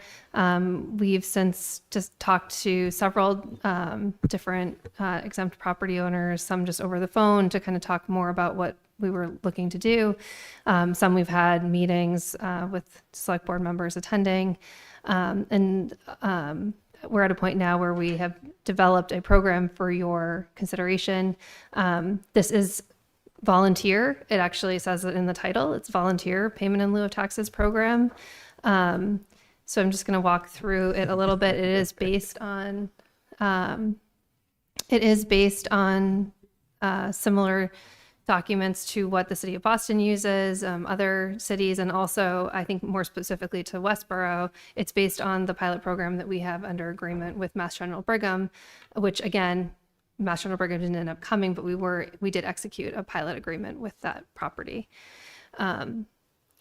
So again, completely voluntary. One of the things that I think speaks to some of the concerns you heard earlier is that it looks to have a pilot payment or contribution equal to 25% of the assessed value.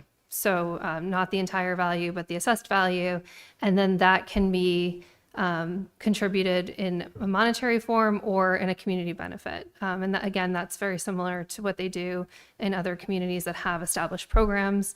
We did also add in here that while some other communities have programs where only a portion of that pilot payment can be just a community benefit as opposed to monetary, we did add in here that for pilot contributions of $50,000 or less, the select board may at its sole discretion approve up to 100% offset.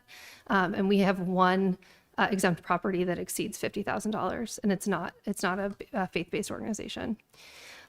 So that would essentially allow all of our pilot agreements the opportunity to talk about their community benefits as a contribution as opposed to a monetary payment.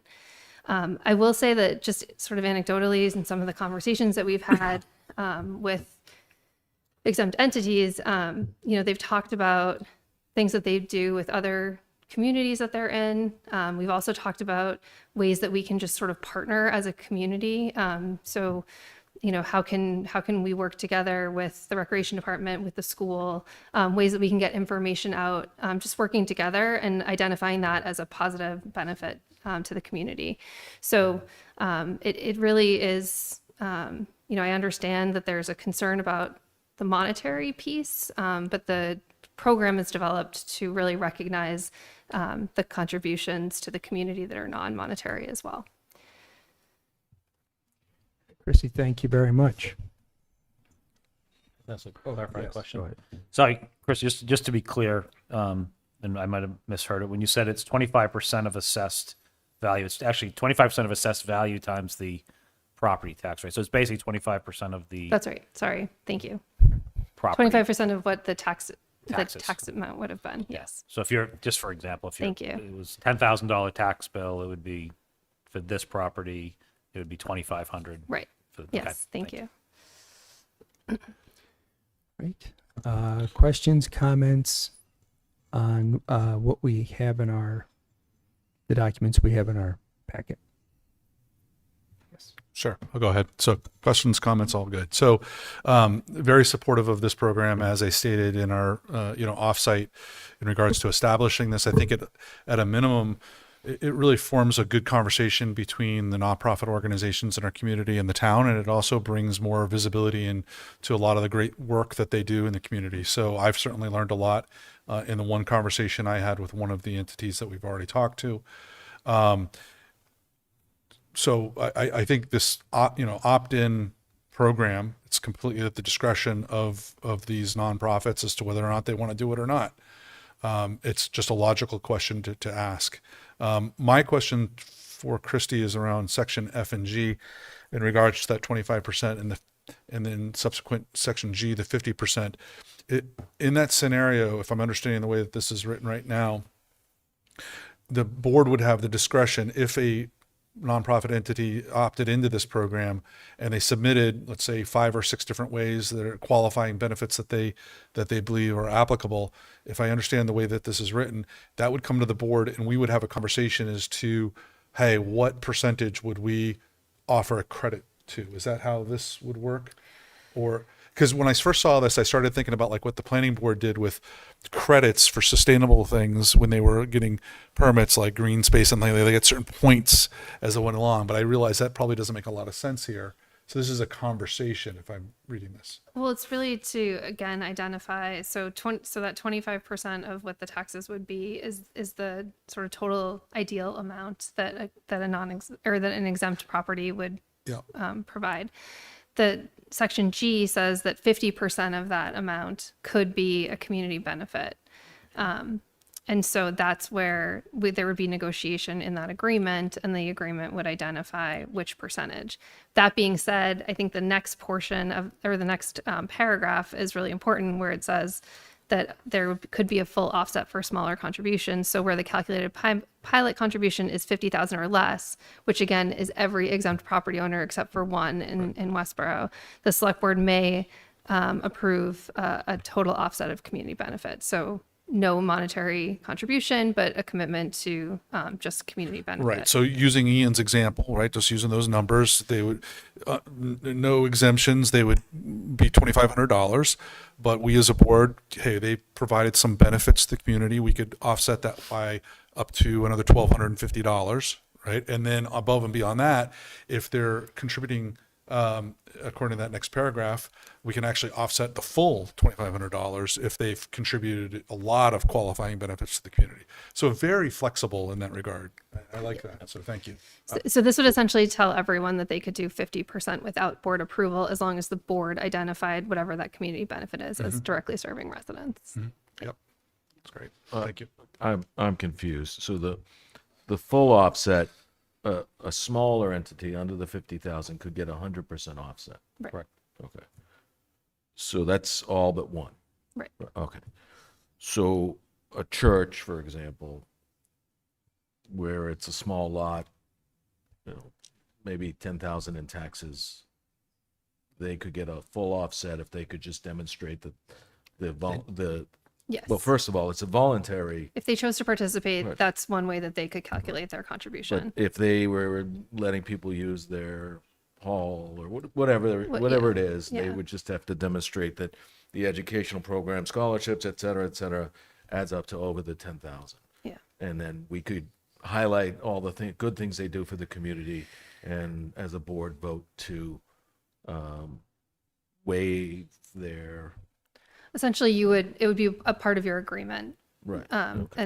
And there's an annual reporting requirement, but I think the purpose of that in the other communities is, again, to just let the community know that even though there's not a financial contribution, there's a community benefit to having these organizations, those that choose to participate. Yeah, I think it's a good thing to standardize these. I think it's a good thing to demonstrate in public what some of these organizations do for the community, because I don't know that they always get the credit they deserve outside of their own community or congregation or what have you. I'm aware of some of these nonprofits that do require a lot of town services, and I'm not talking about churches, but I don't want to specifically name names. I feel uncomfortable doing that, but there are some of the larger nonprofits in town that do put a strain on town services, and I would hope they'd be willing to contribute something back to the town, whether it be through these qualifying benefits or through a monetary, but it's all voluntary, so it's not required. I'm not sure what else to say about it. The exceptional benefit piece, exceptional circumstances,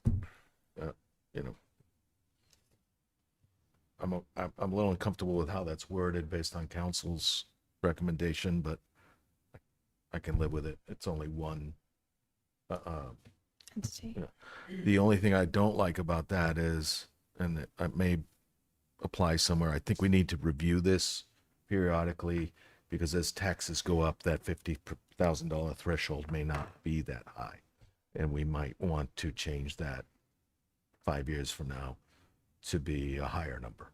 So that's my only caveat on this, is that we take a look back at those numbers. I don't know how else to define that, but let's just make a note to do that periodically. That's it for me. Thank you, Mark. I just want to say I'm fully supportive of this. It's been talked about for a long time. I was part of that negotiation with Mass General Brigham when they came in. And one of the most difficult things we had there was this was a piece of property that we were generating taxes on. A nonprofit was coming in large, a big project, and basically we were going to pass that burden now on to residents and other taxpayers, because they were coming in, taking a property that was paying taxes and not paying taxes on it anymore. But we had to try to develop something. So we scrambled and did the work. We looked at Boston Sim things, but I think since then we've talked about this. What I love about what town manager said is I do view this as kind of a community partnership thing. Most of these nonprofits, I expect, are not going to, if they agree to go in, and I hope that they do, it's a great way for them to publicize, but us to publicize the benefits that they bring to our community, because they are wonderful nonprofits supporting folks in our communities and other communities. So it's just a way for them as a, almost, we're going to give them free publicity too on this stuff to talk about the partnership, but it really is a partnership here. But it does set something in place for us, which is we discussed with Mass General.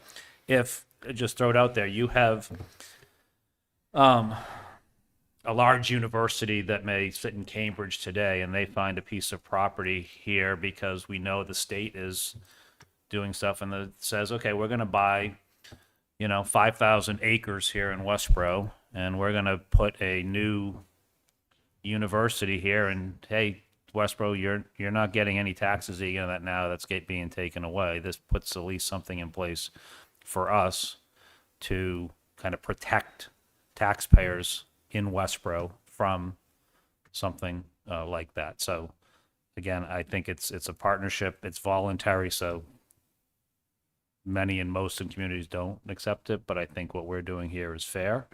And I think the policy is very fair, allowing most, if not all of these, to not pay anything, but really to highlight the services they provide. And if they're not providing them, to perhaps provide more services to residents of Westborough. So again, fully supportive of it. Thank you. Thank you, Ian. Yeah, I'm in agreement. Christy, thank you for putting this together, and everyone else involved.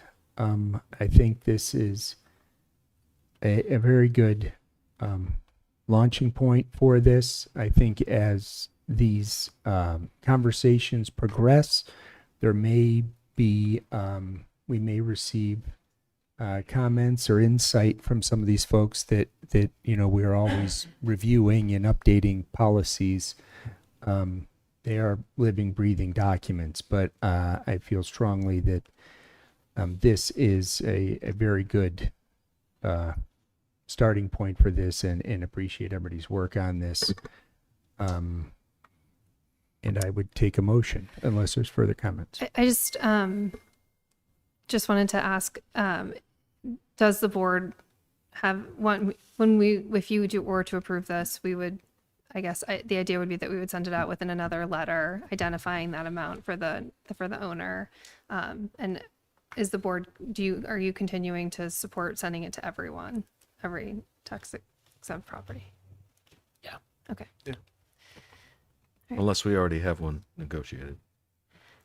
I mean, you said you had met with some people, right? Yeah, so I guess I just want to clarify that too. When you say when you're thinking everyone for who participated, it really is the nonprofits that we were able to talk to as well, because they were able to identify their concerns, things that they might do in another community again, and then just again opportunities for moving this forward. So that was really helpful in having those initial sort of informational discussions. Okay. Yeah. And in looking at the document here, the title includes the word voluntary. Yeah. Section A includes the word voluntary. Section B includes the word voluntary. Section A, it is stated multiple times through the document. So hopefully, folks read this thoroughly and understand where we're coming from here. I would move that the select board adopt the town of Westborough voluntary payment in lieu of taxes, pilot a program as presented, and authorize the town manager to negotiate agreements with participating tax exempt property owners for the select board's consideration and approval. Seconded. Okay, any other discussion? All those in favor? 4-0, 4 being present. Sean, I left my car lights on. I got to run out real quick. Okay. So, be right back. We'll hold for a second.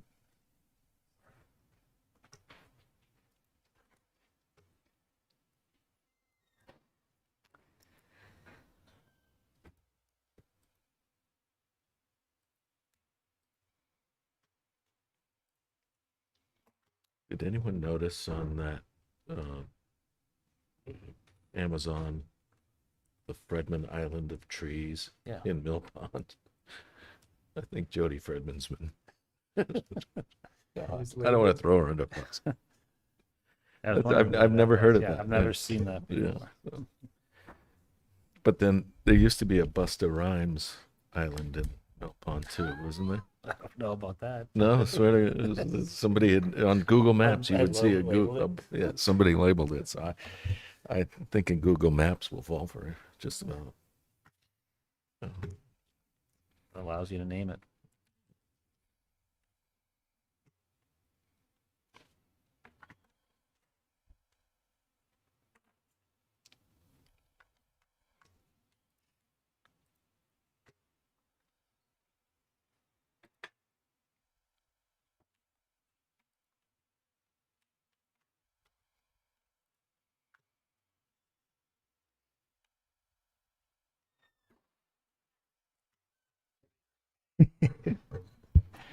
Wait, all right. Well, I have All right. jumper cables in my car. I need to play it, so.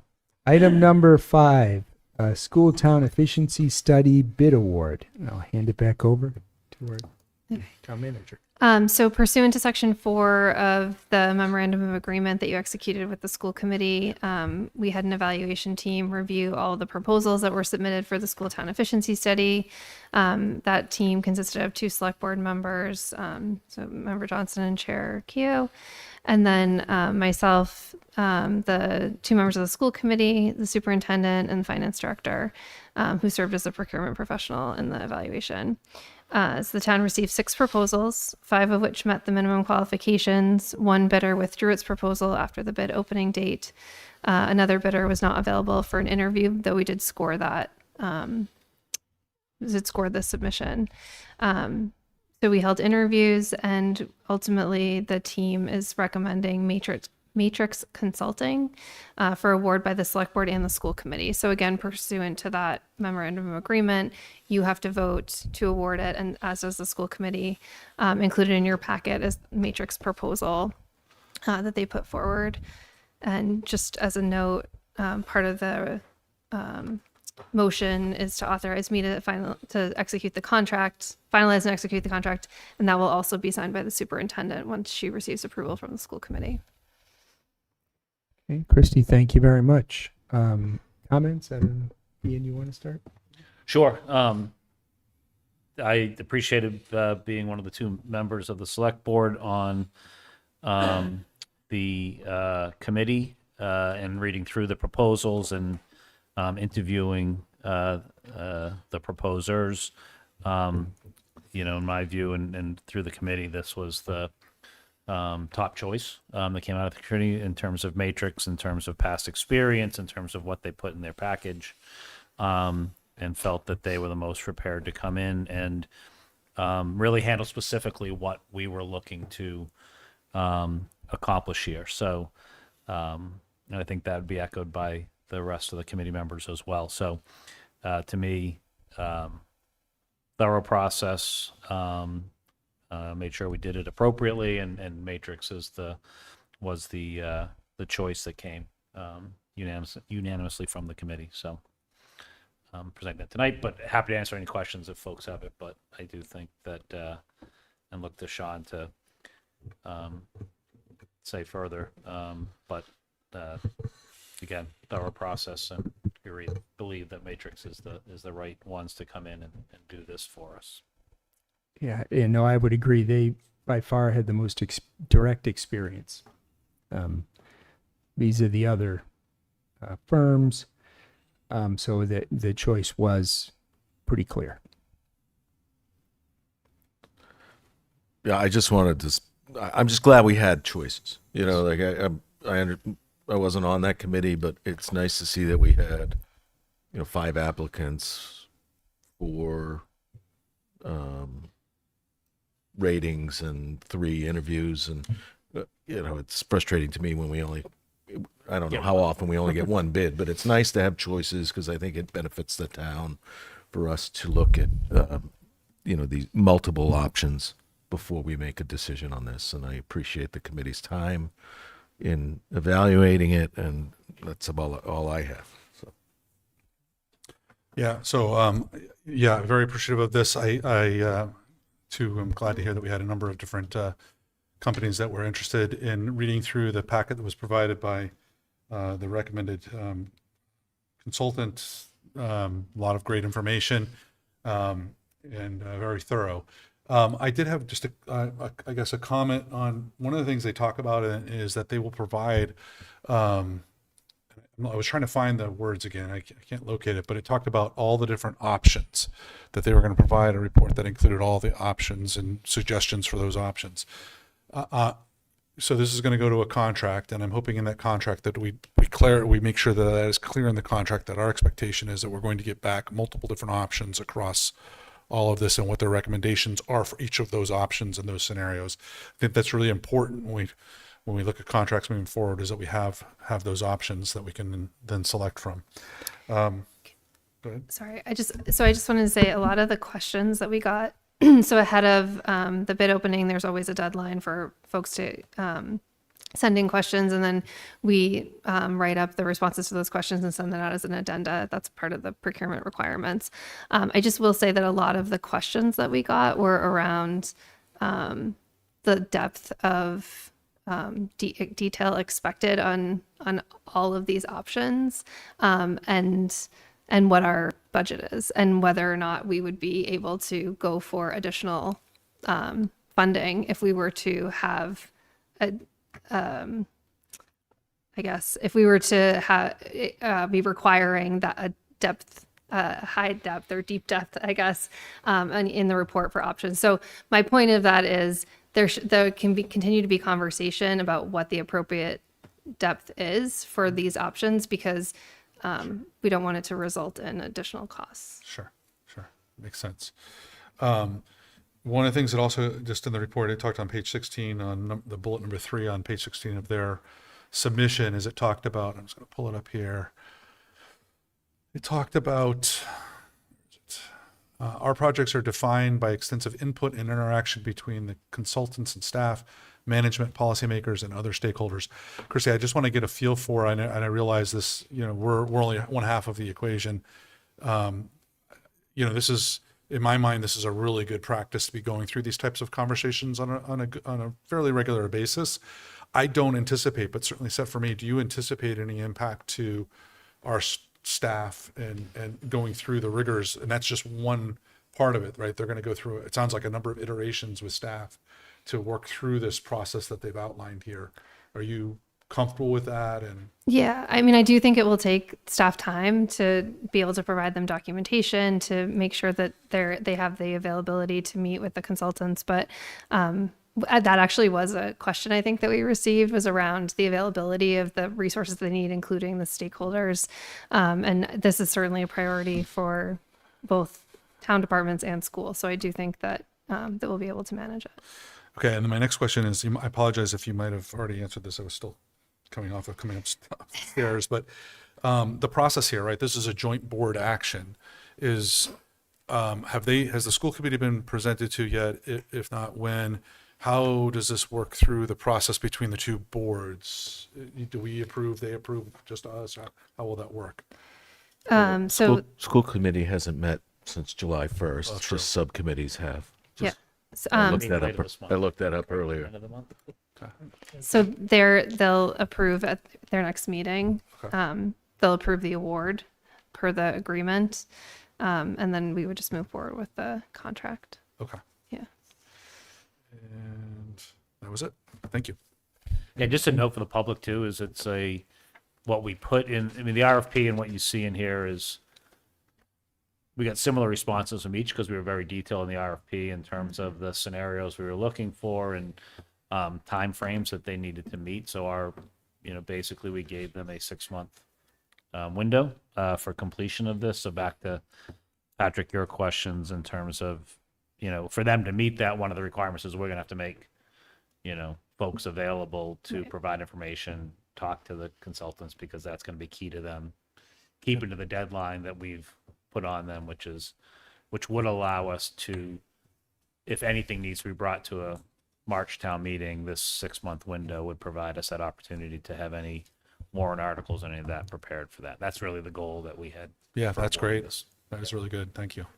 Yeah, and they did provide a high-level schedule on page 22. Yeah.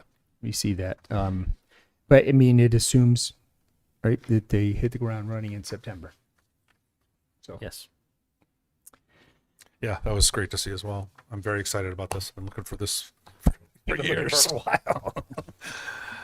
So I can make a motion, Sean, unless there are other. Absolutely. I'll move to award the bid for the school town efficiency study to Matrix Consulting and further to authorize the town manager to finalize and execute a contract. Second.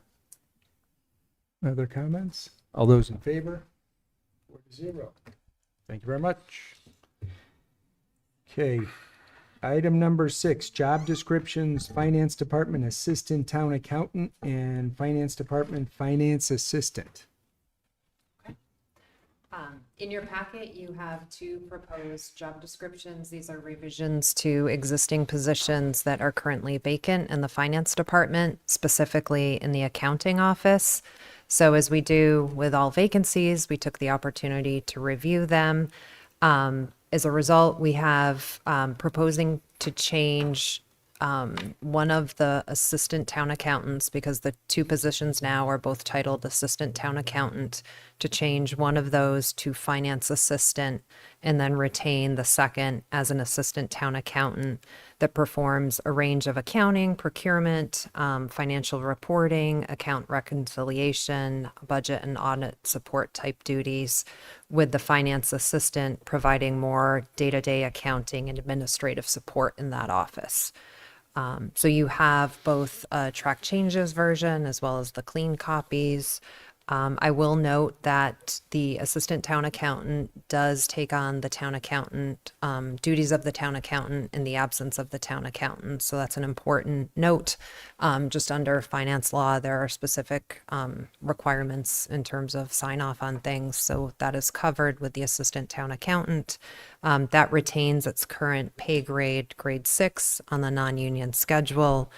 With changes to the other position, the finance assistant position is proposed as a grade 3, which is lower than what the prior role was at. And we did use our rating system that we have for our non-union compensation plan. Thank you very much. I don't know if there are any specific questions. Anybody? Yes. Yeah, just real quick, it looks for the assistant town accountant position that a few things removed or tweaked, but a lot of things added. Can you just highlight that? Was it just, kind of looking at job responsibilities to be clearer, or? Yes, it was in part looking at things to be clearer, specifically things that fall outside of the procurement bucket, if you will, and more in the accounting functions. Okay. In the prior job description, there was reference to performing accounting duties, but it wasn't as detailed. This is an effort to really detail what those duties are. Perfect. Thank you. So both of these positions will continue to report to the town accountant, Correct. who reports to the finance director. Correct. Okay. Ian, your question was basically the same as mine, just the volume of increase on that one position. I like when they clarify exactly what the role is, though, so I'm happy to hear that. Yeah, I mean, we had 2 individuals leave, so hopefully this makes this more clear as to what the position is, so that there's, better, good expectations all around, I'll call it. So thank you. Yes. So as with most job descriptions, I rely on you guys to do these, because I don't really know what a finance accountant, assistant town manager does, or any of that. But I do look at these, and you made a comment earlier that the assistant town accountant would assume the responsibilities of the town accountant in their absence. I assume that means like vacations, or Yes. they quit or whatever. Mm-hmm. But in the job description under supervisory responsibilities, this job has no supervisory responsibilities. Would that, like, I don't see exactly where it says they would assume the, Right It- above that. okay. Right. So the So assume wouldn't the they supervise responsibilities. the finance assistant, or is that directly supervised by the finance Um, director? Or the town accountant, I think that performs the duties of town accountant really allows them, there are statutory, so we don't have to reiterate that No. under supervisory. no, it's Okay. their That's all ability my- to sign. As long as you think we're covered and To they sign don't say, warrants well, and things I need like to that, get paid yes. more while the Nope, we're good. town accountant's on vacation. Okay, got it. All right. Okay. I would move to approve the proposed changes to the 2 vacant positions in the finance department, including maintaining 1 position as assistant town accountant at grade 6 and establishing the 2nd position as finance assistant at grade 3, and approve the corresponding job descriptions as presented. Second. Further comment? All those in favor? 4-0. Thank you. Thank you. Okay. Item number 7, request to approve policy updates, training requirements for liquor license holders and employees. And our administrative assistant Amanda has been reviewing this and is going to present to us this evening. Thank you. With last year's renewal season, we noticed that there was a few things that needed to be updated in the alcohol awareness training policy. We reviewed policies from the city of Worcester because they have a licensing commission as well as our benchmark communities. We noticed that a few of the programs that we had listed on the policy were no longer available. I reviewed the National Restaurant Association as well as the Massachusetts Restaurant Association, who both support the Serve Safe training, but it is also a requirement for liquor liability insurance, as well as the town level, we require it. So the ABCC, which is the Alcoholic Beverage Control Commission, they do not mandate it at a state level. It is at a town level and for the liquor liability insurance. So we like to have it with our renewal policies. We have both Serve Safe, we have TIPS, alcohol intervention methods, which is AIM and barcode listed on the new policy. There were a couple wording changes that we made. For example, one that I wanted to point out was in the first sentence, we specifically said that it was just for all alcohol and then beer and wine, I believe. I changed it to any type because there are several categories of licensing that is that somebody could get for a liquor license. The intent of the program is for to prevent underage sales, properly check identification, recognize intoxication, as well as appropriately intervene when there's an unsafe situation. We had Chief Minardi as well as the Board of Health review it, and they had no suggestions or concerns. And I believe Town Council is still reviewing it. If approved by you, the updated policy would be put on the website under the Select Board policies, as well as sent out with the license renewal packets this season. And thank you very much. Any questions? No, this was great. Thank you for doing it. Yeah, I noted the last revision was in 2012, so I think it's overdue. I am assuming our motion will be pending council's review. I don't know. Yeah, Is that how it was worded? I don't think I worded it that way, but Should yes, be. should You want us to add that? Yeah. Okay. Now, Amanda, I see in section D here, you list qualified on-premises programs. So would this have to occasionally be updated or reviewed in some way? So we put it that the town manager's office would be able to update those programs as they come in and out, or if they're, were no longer available. But we did in person. I found that the majority of policies from our benchmark communities were in person and no longer an online option. I can change that if you wish. There are online options, but I found that the majority were in person they wanted. Thank you very Yeah, much. I do have a question about that section. So I appreciate what's trying to be I'm sorry, could you just point out the section? section D, section D in the the red line version. I believe there are some programs where you can hire somebody to come on site to your location and do it. The gist of this, though, is to ensure that these vendors have certain types of certifications. These particular businesses that we've listed offer those. It's TIPS program. Are they all TIPS? One uses AIM training.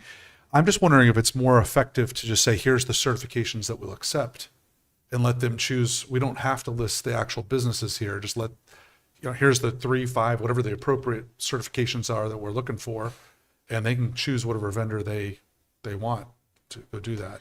So I went based off of the insurance recommended for the liquor liability insurance. That's where I found the majority of them. Sure. Every benchmark community that I found, along with the city of Worcester, who has their own licensing commission, they do list these specific ones. Am I correct in understanding, am I correct in assuming that, for example, TIC certification, if a company is offering that certification service, that the state or the TIP organization would make sure that they are qualified to offer that training? Correct. They have qualified trainers. So in my mind, I don't have a preference of who they go to because they are a qualified or certified training facility for that certification. So again, I don't know. I'm just thinking of the administration of this, of maintaining a list of preferred certifiers on an annual basis or however often it may happen, that this board would have to review because this business went out of business, or this business is no longer preferred, or there's 10 new preferred ones. I think it would be easier if we just listed simply, here's the certifications that we require. Okay. So you definitely can do that. We've always listed, it's sort of it's helpful to It's FAQ. to folks, It's but here's a hand a sheet to them type of thing, But the way that this is drafted is that the board wouldn't have to keep Correct. that up. It would be this office staff that would maintain the list. So you're concerned about this coming back every time. It wouldn't, the way that it's drafted, but you certainly don't have to list them. We just always have. My intention would to be probably review it before every renewal season. Yeah, I would just say, I think it's useful information for an applicant for a license. I would say, let's create an FAQ or a little cheat sheet with them here. Here's some businesses that offer these that you may not be aware of because you're a new business in our community. Here you go. But it's not necessarily a policy thing. It's more of an informational thing. I will say that there was a couple this year where they did need to renew, and they did ask us, of programs. Yeah. And we pointed them to the policy. I just think it would be great simplification to just list the certifications that are required. And then if you want to give them a handout with their application that says, here's some businesses that offer these certifications that we're aware of. Here you go. Again, this is not policy information. Well, playing devil's advocate here, then every time somebody applies for a liquor license and they come forward, we're going to have to validate that the organization they used. No, we won't. No, because they're going to a certified, if they get TIP certified, that means that their instructor was certified to give them the TIP certification training and they now have that certificate. It's like saying, I'm going to go to the registry. The registry is certified to give you a driver's license. So I'm not going to go question whether or not the registry is valid or not, because that is the certification. If they get it, they're getting it from a valid. That's how I would. I'm just trying to simplify it. This information is not policy type information. It's not necessary in this document. What's necessary is what certification you require. Those red lines are coming out. No, these are added. No, they're added. These are the Those are adds. added? Yeah. The strike throughs would be the outs. I'm trying to make it easier for staff too, because you guys in theory don't even have to offer that sheet, but you certainly wouldn't have to update this document regardless of whether it had to come back to the board or not. So you're recommending we just take D out of here completely? No, what I'm suggesting is that you can certainly, the following list I would just say the following list of certifications are acceptable, and then list those certifications. For example, TIP training program, AIM training program, barcode training program. Those are the certifications that are listed under these companies. If those are what we're looking for, just list them so that they know what they need to go do. If you are going to change that wording, you should also consider whether or not you want them to do in-person training or if you're open to online training. Our policy was always in person. During COVID, we made an adjustment, obviously, for online training. But as Amanda mentioned, the majority do in-person training. I'd be supportive of in-person. I think it's super And I important. think what I saw in the policy is that it doesn't allow for online. In section B, it says online training is not an acceptable means of receiving certification. But you made it an exception during COVID. That's all. Okay. So I'm just saying that if you're going to That change goes away. section D, then you should probably, because it says in-person training, you just need to consider whether or not you would allow online training. No. I feel like D is worded in the way that list of local in-person programs currently offered. This list may be updated or revised by the town manager's office at any time. So if somebody comes in with another provider that meets the requirements, they can be added to this list. Yeah, absolutely. I'm And just there's saying, no though, like, I don't understand why. as somebody who's coming in with a business and I need to know what I need to be certified, that's all. I just need to know what certification is required in the policy. Where I get that certification, if the town's so kind enough to provide me a list of vendors of those certifications, great. But that's not required in this document to tell them, here are the places you can go. I think it's just a nice service that we do offer that is like a FAQ type sheet to them to give them. But again, I don't think it's necessary in this document. I'm just trying to make it cleaner and simpler, just to list the certifications that we So require. you would basically say that we have to change B, that basically says here it is, but if any of those change, then it would have to come back to the select board to update those. No. The certifications themselves. Yes. Yes, it is right. If we said tip certification is no longer required by us, we would remove, that would be a future change on. But what you're, so right now, B, where we had that in there before, which was removed, we'd have to add in those 3 that we accept. Whatever the 3 are that we accept, list those under D, say qualified on-premise Under B, though. programs are, right, under B. Yep. Yeah, under B, well, they've strucken that all out, right? So the example here is all managers of record must be trained in qualified programs offered by certified trainers, approved by the select board. And I would think you would list it there and you'd get rid of D altogether. Yes, you could do that. Yep. And then we would also strike the language, online training is not, oh no, we'd leave that. Online training is not an acceptable means of certification. I would keep that. Yeah, Ian, I think that even further cleans it up. You don't need D at all. You're just given the list of certifications under B. But you're saying that's what, you found everyone, other policies and other committees did that? They list them, yeah.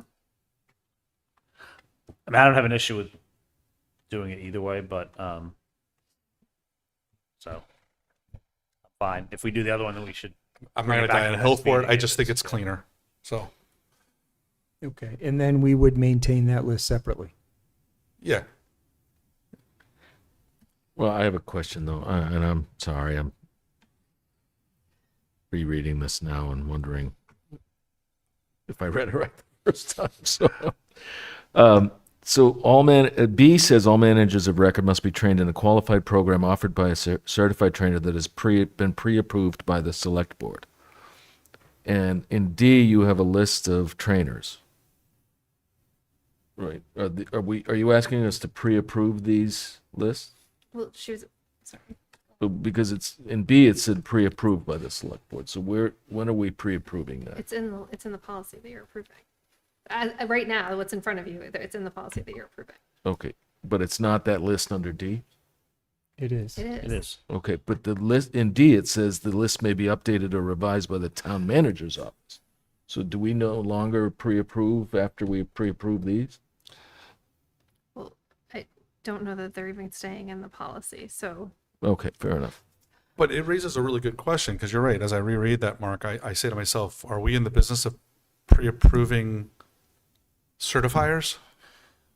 I read it. Yeah, I see what you're saying. Like, I read that section B as meaning that we were pre-approving the qualified program, but the way it reads in there right now is it almost sounds like we're pre-approving The vendor. the program offered by a that basically we're pre-approving the certified trainer. If I read Right. that, or And it I'll- could be construed that way. I think that really makes it very complicated, and I think it's overburdensome for the board. I would rely on the fact, again, if I'm understanding correctly, these certifications, the centers that train these certifications are certified as trainers. So as long as they go to a certified trainer and get their certification from that certified trainer, that's all we're concerned about. I don't care if it's ABC trainer or XYZ trainer, they are certified to provide it. Yeah, I would just think if we do what you're suggesting and take out D, that piece in section B should be reworded to say must be trained in a qualified program that has been pre-approved by the select board and offered by a certified trainer. So just change that word. Yep. So basically what it says is, so I think that's what we're trying to say here, right? Is that we're basically saying those three are what we're pre-approving is serve safe, tips, and Yeah. whatever the third one was. Yeah. AIM. No, aim, serve Use safe, barcode training. barcode. Yep. Yeah. Yep. So we are approving the programs, not the trainers. Yes. Okay. All right. So it sounds like though, can we take that back and Reword it. Mhm. give us an update for the next? So do Let's you want do- me to remove D? Yeah, I think it was. I like, I mean, if we're gonna pull it out, I would like to still offer a separate, here's a list of, So if we're maintaining a list, why not just keep it with the policy so then it's all together? Because it implies, again, back to B, right, that we are approving the actual trainers. No, not if we change that language. We're just approving the programs. Right, that's what I'm saying. We need to just approve the programs. Right. But then so I don't have a problem with leaving D in there. If you put Just D saying- as an appendix, that's fine. I just don't think it's not policy information. It's not policy.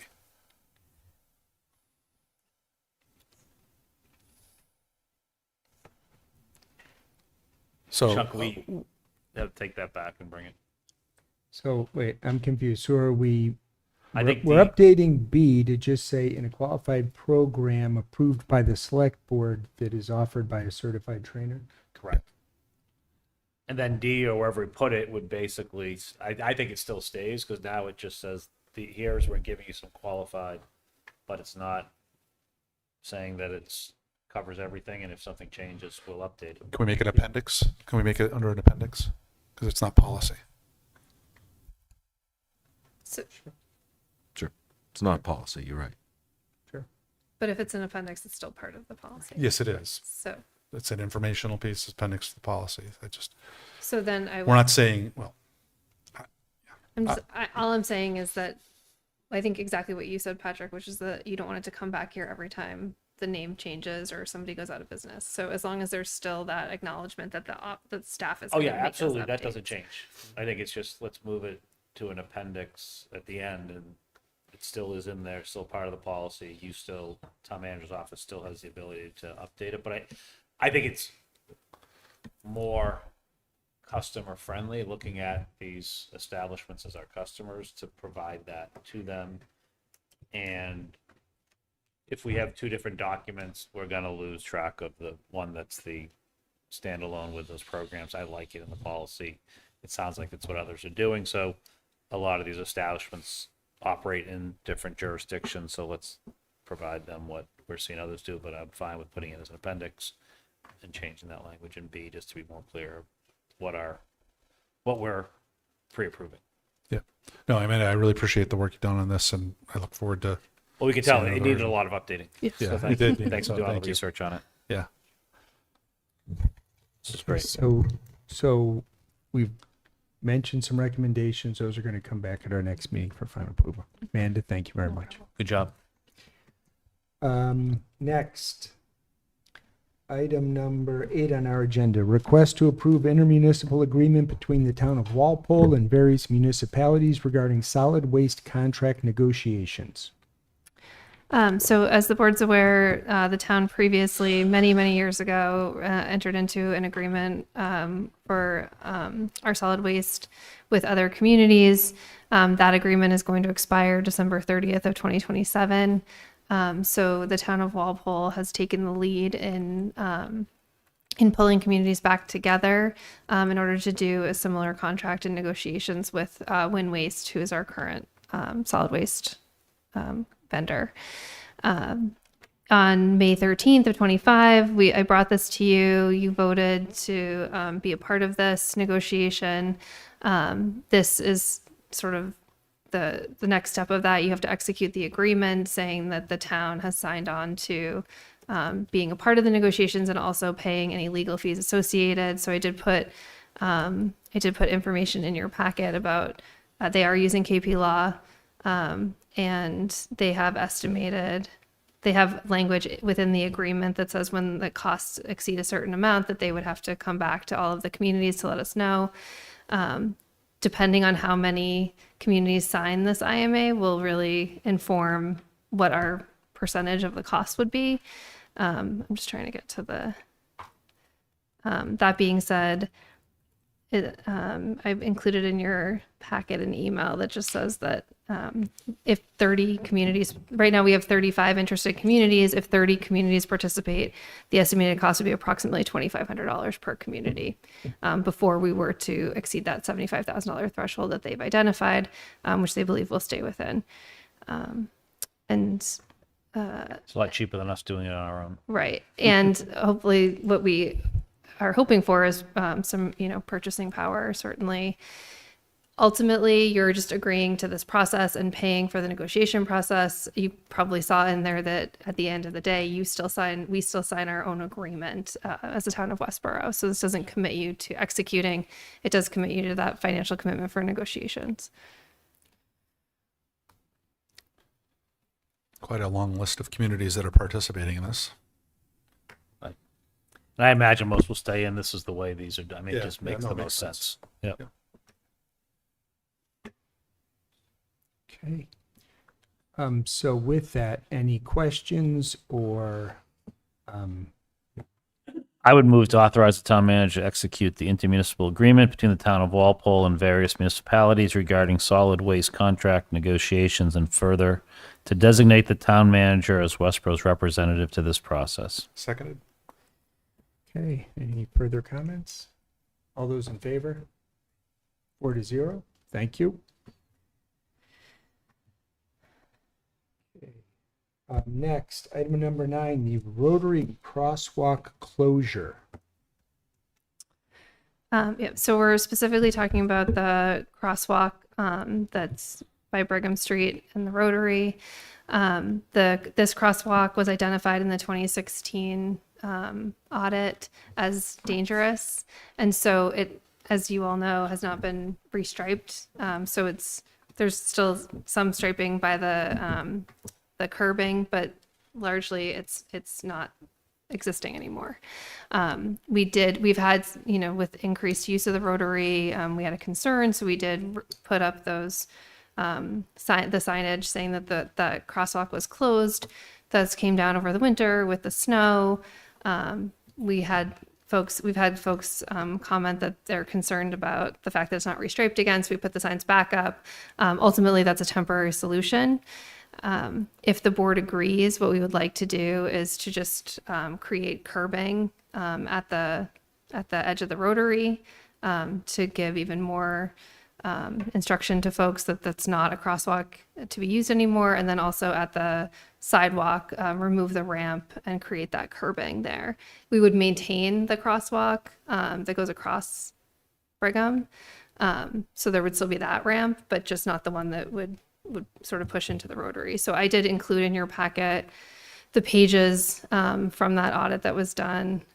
It just said that this was done by MassDOT in January 2016.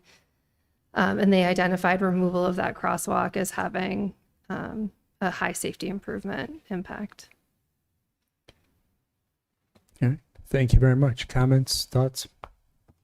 Yes. I'm fully supportive of this. I mean, I think this is really dangerous if you think about it. You've got, right now, at least 2 lanes of traffic coming in from South Street. You got the ones coming around the Rotary. You got people pulling out of Brigham, and this is, for people driving and knowing myself, is you're looking this way, you're looking to people coming off Brigham Street, and you kind of come around the turn there, and then that's where the crosswalk is. It's blind in many cases, and so I think it makes sense. I don't know that just putting curbing is going to, because it's still going to be a sidewalk leading up to that curbing. I don't know that it's perfect at this time, but I don't want to see that restriped. I don't think it should be a crosswalk. I think it's an easy thing for us to do at this point, but more to consider in the future. I think it does get rid of those ugly signs and eliminates what would make it accessible. Or fully accessible. So I am supportive of removing that crosswalk. I do think it's a very dangerous. I know we've had accidents there, pedestrians hit there. So Yeah.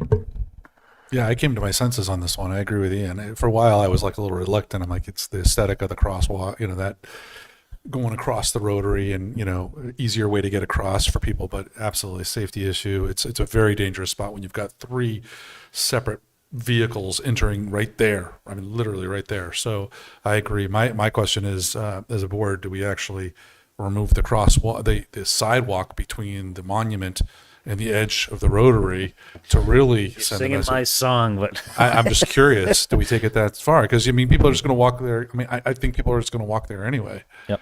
So do you just, Well, I think that's our next step. I mean, I said the same thing to Christy. I mean, I would like to see us do more. I also talked about, do you put but that's bollards kind of there or whatever? bollards there, but that is an aesthetic thing too. But Right. but at least for now, I do think getting that shut off. But then I think we should continue discussions. Well, I think every time we put I'd like to just put grass there and I just think every take time the- we put bollards in the Rotary, they get hit by they a get truck. anyways. Yeah, even the aesthetic ones. That's right. So, Good point. I'm sorry. Go ahead. No, I'm done. I'm done. Yeah. I mean, I think it's a good move. We need to make it more permanent than it is. I was going through there yesterday, today, and one of the signs was down, probably the wind or Someone crossing took it some down. disgruntled person. Yeah. I don't know, but I think it's a good move to close that one. And just so folks are clear, we're not closing access to the Rotary. You can still get there. You just can't get there from there. You can't get there from there. Yep. From the eye doctor, right. But you can still get there from the intersection by Okay. the liquor store. Do you want a motion? Yes, please. I move to authorize the permanent removal of the Brigham Street to the Rotary crosswalk as presented. Seconded. Okay, any further comments? All those in favor? 4-0. Thank you. Next, item number 10, the October town meeting draft warrant. Our first draft. Yeah, you think we're going to be We'll be done in like an hour with that one. 6 I don't know. articles? I'll just walk through the articles quickly. Just for folks, this is available on the website. I will note that there was an error on the initial draft that went out. We fixed the one that was posted. It said Tuesday, but it's Monday because last year we met on a Tuesday. Anyway, so the first article is one that we always keep, which is the prior year bills. We just need to update the article Sorry, can you information. just go back to that? So what's in our packet has Tuesday, October. It's Monday. And is it October 19th Yes. or is it October 18th? It's still the 19th. I don't know what The the 19th. calendar. Okay. Yeah, I believe it's still the 19th. It's the 19th. Okay. Monday, October 19th. Thank you. We don't have any prior year's bills at this time, so we just need to update the article information. The second article is to add a revolving account. So this is related to the police firearms training facility. There's been lots of discussion as we talked about that facility about having some sort of rental fee. And so this would be a way to capture that in order to continue to maintain that facility. Article 3, we do anticipate various departments having budget adjustments. And so those would be listed here. They're not all here at this point. A couple of them would be reductions. So that's Good. positive. Article 4 is the fire department union contract. As you know, we settled that after the annual town meeting. So we need to come back and adjust the budget as well to make up for obligations under the first year of that contract. Article 5 is the 250th American Revolution Anniversary Committee. So that is related to what we talked about earlier this summer, which is that there's a remaining balance of about $3,100 that we would be looking to ask town meeting to transfer to the 4th of July block party. Oops. Just lost where I was. Then we have the Affordable Housing Trust. That's the transfer from that mitigation stabilization account. So similar to what we have seen routinely while that mitigation is being transferred. And then following that is a bunch of, we're calling them placeholder articles. So again, trying to expand the capital plan we're doing capital planning earlier this year, and we anticipate talking to the capital planning committee about these for the October. That's why I put for the October time meeting. That's why they're put as placeholders, because we want the capital planning committee to have an opportunity to look at them. So just quickly, one is the technology and equipment. That's permitting software. This was already on the capital plan, but we're bringing it forward sooner because of its end of life is coming faster than we had expected. They've sent us notice that they're no longer supporting that software. The water distribution system improvements is the next one. The EV charging infrastructure. Lila came to you and talked about that. This one would start with the Nelson Ball pickleball court. This one is only a transfer of $14,000, but because we're trying to put everything onto the capital plan, and the total cost is actually about $120,000, though the town would only be responsible for that $14,000 match. The reason that it's coming in October is based on incentives and grants that we might be eligible for. And then the road acceptance, DPW had asked that we put that on as a placeholder. So that's obviously not capital, but something that they haven't determined yet. There might be a couple other warrant articles coming, but this is all that I'm specifically aware of now. That's great. Can I make a motion to close the warrant? Oh, actually, sorry. So the other one that you need to speak about is this amendment to the town charter. So at the October town meeting last year, this was brought to the town meeting to amend the charter that would create a requirement of related to how many articles on a petition. I'm sorry, how many signatures on a petition. When that went to legislature, as you know, they flagged some questions for that, and ultimately the final language made other changes to the process.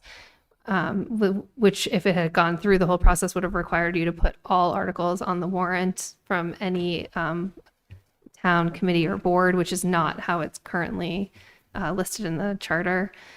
So the board ultimately decided not to ask to make any changes at that point, and rather to bring it back. So what you need to consider is if you want to put it on the October town meeting warrant, and if you do, what you want that language to look like. So I included in here a memo of different options, and certainly, it doesn't have to be one of these options. So we're not making that decision tonight. You can, but if you're not ready to, that's fine. It's not a posted agenda. It just needs. Oh, it is. It is. It is? Yep. Under item 10. Yep. I'm not ready to make it tonight, but I do want to.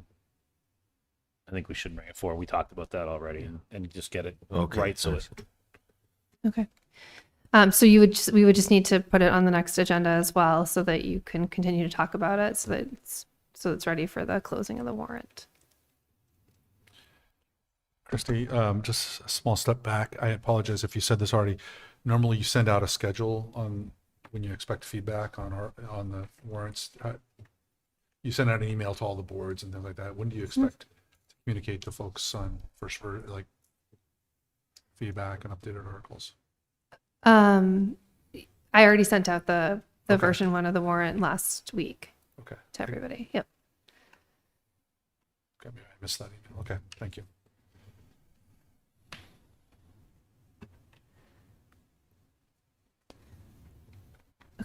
Okay. That's all I had. So I can bring another version to the next meeting. yeah, 'cause I want to follow up. But I just have some questions. I know we went through it before, but as I read through it, I just couldn't remember.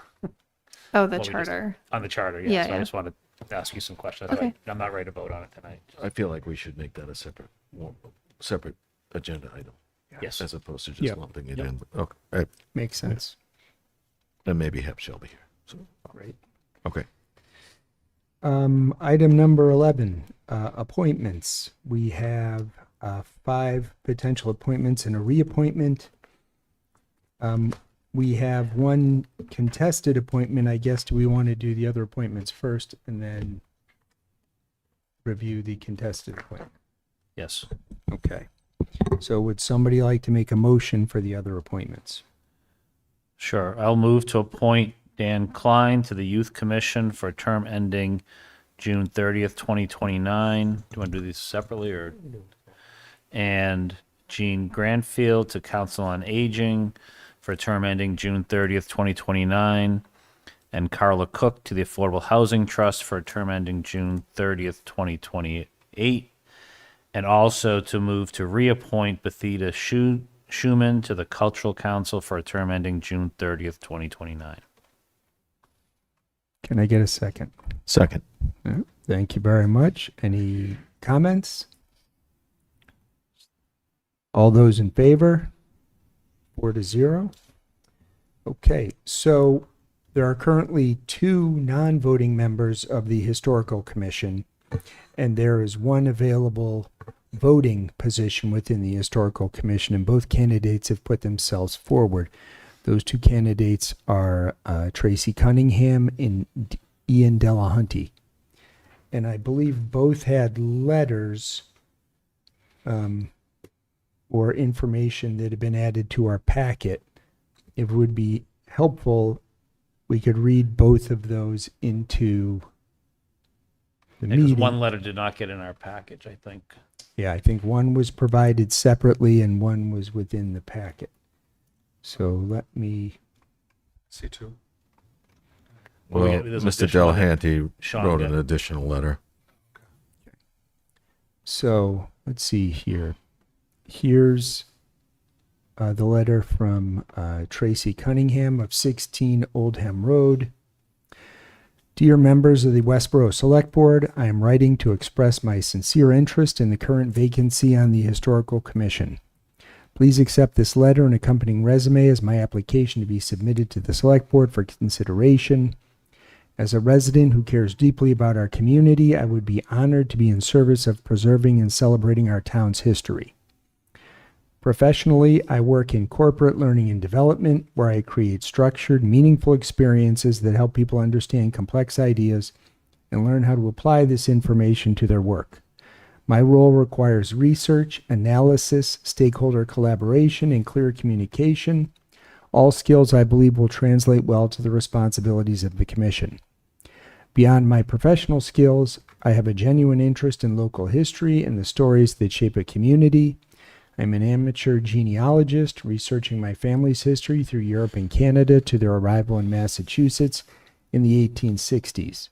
As a commission member, I would value the opportunity to learn more about the organization, indexing, and archiving of historical records and materials, as well as stewardship of cemeteries and other people-centered historical sites. I would be happy to provide any additional information that would be helpful to the Select Board when reviewing my interest and experience. It says, with appreciation, Tracy Cunningham. And then Ian Delahunty provided us a letter today or earlier this week to the members of the Westborough Select Board. First, I apologize for being unable to attend this meeting in person due to a previously scheduled family engagement. Thank you very much for considering my application to be appointed as a voting member of the Westborough Historical Commission. I was appointed as a non-voting member of the commission at the March 10th, 2026 Select Board meeting, and I previously served as the secretary of the Westborough Town Seal Review Committee. I am an academic historian with specialization in 19th century American history, and as a resident of 61 South Street and a abutter to Midland Cemetery, I am keenly interested in the commission's mandate to protect and serve historic structures, properties, cemeteries, and archaeological sites in Westborough. As a history faculty member at Springfield College, I developed a minor in public history and museum studies, and I regularly teach an introduction to public history course that introduces students to the scholarly, ethical, and legal parameters of historic preservation. My research specialization in 19th century American history has equipped me with extensive experience in the type of archival research that the Commission is required to perform at times. I believe this experience can be of service to fulfilling the Commission's mandate. It has been a pleasure to serve on the Commission in a non-voting capacity at this point, and I am eager for the opportunity to contribute more substantially to the Commission's important work in the community. In addition to my service on the Historical Commission and Town Seal Review Committee, I'm a coach for Westborough Youth Soccer and a coach and board member for Westborough Little League. I believe strongly in the importance of community and civic involvement, especially as a parent of 3 children in the Westborough public school system. I submitted a curriculum vitae with an initial letter of interest for this position, and I would be happy to discuss my candidacy for this position further with you upon request. Thank you very much for considering my application. Sincerely, Ian Delahunty. Thoughts, comments? I just say I think it's great to have 2 good candidates. Both have experience as non-voting members. I think Mr. Delahanty's experience as a historian, as a instructor of history, and gives him a little bit of an advantage in my eyes. So other than that, I wish we had more openings. Right. I absolutely agree everything you said, so I won't echo any further, but that would be my preference as well. Yeah, I appreciate all both submissions, but I would agree with that delineation and kind of the background and skills. So I would encourage Ms. Cunningham to continue her work with the committee if we so vote for the other applicant. Okay, thank you. I think we're in agreement. Would somebody care to make a motion? Sure, I'll move to appoint Ian Delahanty to the Historical Commission for a term ending June 30th, 2029. Seconded. Any further comment? Thank you to everyone who applied for appointments and reappointments. It's greatly appreciated, the support of your town. And with that, all those in favor? 4-0.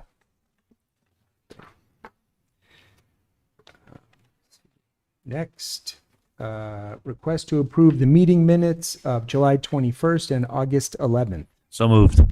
Second. Any comment?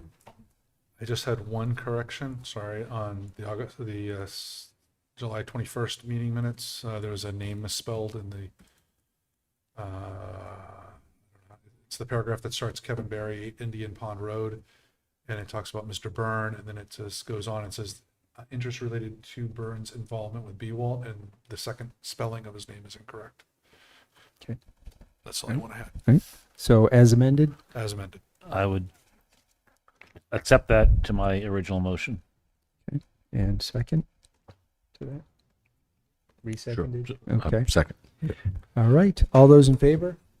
4-0. Amanda, thank you very much. Thank you, Amanda. Now, item number 13, Town Manager Report. Sure. So as everyone knows, Fire Chief Patrick Purcell retired on August 7th. So there was a gathering at the fire station, which was very well attended.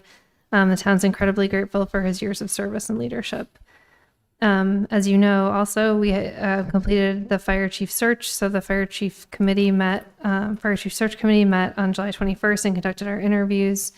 And then following completion of that, we selected Captain Busha and Captain Hare to advance to the final stage of the process, under which the select board appointed Captain Hare. Boucher. Captain Boucher. Not Boucher. What? Because we got it wrong, but it's Captain Boucher and Captain Hare. Okay. The Municipal Building Committee, we advertised for the opening that we had on the Municipal Building Committee. Applications were due by the end of the day on August 13th. We received one application from Steve Durrett. So following review of that, I appointed Mr. Durrett to the committee. So as you know, he's worked on several building projects related to the school. So now he'll serve on the Municipal Building Committee.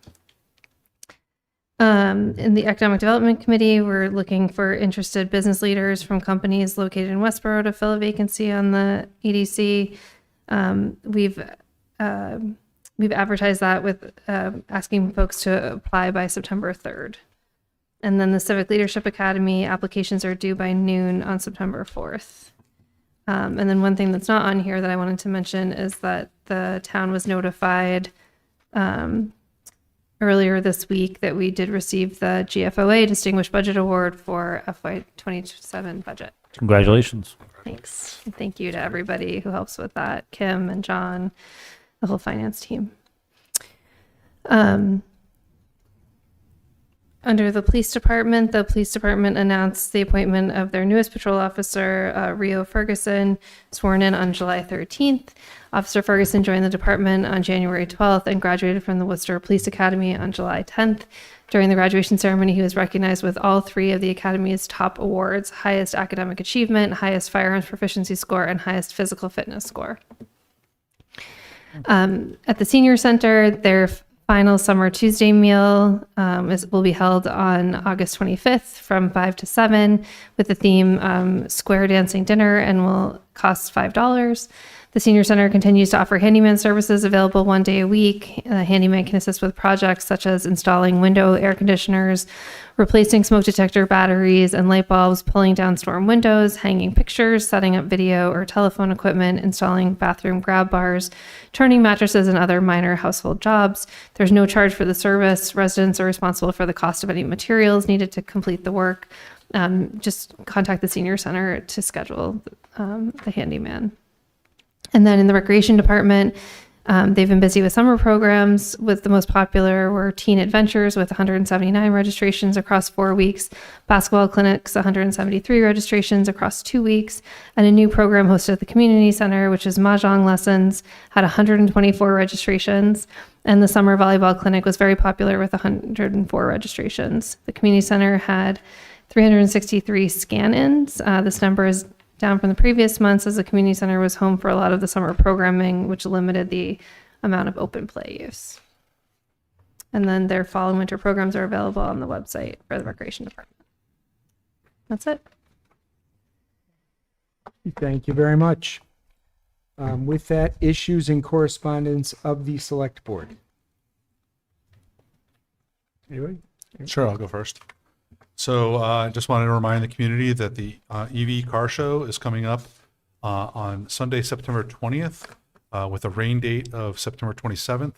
The time is 2 to 5 p.m. at the Amazonic Robotics parking lot of 50 Otis Street. The committee, EV Club, is looking for volunteers, and if you are so interested, you can find information on the town's website, on the Sustainable Committee's website. And then also, I'd just like to share with the community that last week there was a successful backpack drive where 123 families were served and 240 children. And the Youth and Family Services Department will also drop supplies to schools to support when the school starts. So thank you very much for that team effort to provide those, and it was very successfully received in the new community center. So thank you. Thank you, Patrick. Yes. Sure. I'm not sure you had this What's New Westborough in, and I'm not sure you mentioned it in yours, so I'll mention it in mine. That next week, August 24th, at the Senior Center at 3:00 p.m. is a workshop to learn about the new about the community center project.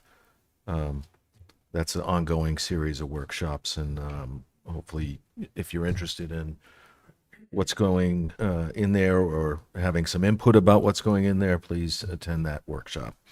Can you get the other two as well? I think that just Sure, there's I a think the more we get September. it out there for folks would be great. Well, yeah, we'll have another meeting before then, and I'm sure I'll address it then. But September 14th, 6:30 p.m. at Forbes Great Hall, and September 21st, 6:30 p.m. Also at Forbes Great Hall. So that people put on their calendars now. Yes, but don't worry, I'll remind everybody. I want them on there now so they don't book something over it. Yeah, well, I'm not going to use the rest of my time for events because we did get a letter from a resident about Lyman Street, and I wanted to pontificate on that, I guess. Lyman Street, I first became interested in that when that street when I was on planning board, and they redid the Lyman Street intersection.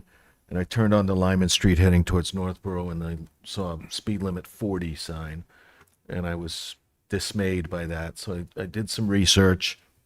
I know that Christie will respond directly to that resident, but what I came to find out was that Lyman Street is not under the direct control of the select board or the town. It's, the speed limit is set by the state, and in order to change the speed limit, in fact, the speed limit is set by the state, and there is a 30-mile-an-hour speed limit sign that is not accurate on Lyman Street. It's like, if you get a ticket going 40, you can contest it successfully. But you didn't hear that here. But more importantly, in order to get it changed, we would have to petition the state. For a truck exclusion, we'd have to petition the state. And the state would put out speed limit monitor or speed monitors to see the average speed. And if the average speed was actually higher than 40, the speed limit could theoretically go up. So there's a risk in petitioning the state. What we can do as a town is install some traffic calming measures, and I would like to the board to consider putting that on a future agenda. My thought was we could start at the town beach. So we sent the letter out to various departments as well as the ATSC, and all of this will be an agenda item for you to consider. Oh, so you're way ahead of me. Good. That's great. Appreciate it. All right. Then I will stop there and let somebody else go. All right. Thank you very much. I just had one final thing, an event to put out there. We talked about the retirement of Chief Purcell in the event. The fire station, the Fire Foundation is also putting on a retirement party for the chief on September 27th from 3 to 7 p.m. Sunday, September 27th from 3 to 7 p.m. at Arturo's. And tickets can be purchased at the Fire Foundation, on the Fire Foundation website. And excited for anybody in the community to join that event, recognizing, again, the retirement of Chief Purcell. All right, thank you. And then just one update, the Library Building Committee met earlier today, and the project is nearing completion. The expected, the targeted date of substantial completion is now September 24th. The committee is meeting every other week to be able to sign off on any needed changes sort of as quickly as possible as we look to get the library open and out of the community center. So the pictures they have showed us inside are impressive, and look forward to actually getting in there. And then, can I get a motion? I will make a motion to enter executive session under Mass General Law, Chapter 30A, Section 21A, 2, to conduct strategy sessions in preparation for negotiations and contract negotiations with non-union personnel Daniel Hare and Patrick Purcell, and also under Mass General Law, Chapter 30A, Section 21A7, to act under the authority of the Select Board to approve executive session minutes of July 21st and August 11th, 2026. I do believe that discussing this in open meeting would be detrimental to the town's negotiating position. We will not be returning to open session following executive session. Can I get a second? Seconded. Roll call vote. Johnson, yes. Silverberg, yes. Welch, yes. And Keough, yes. Thank you, Westborough TV. Good night.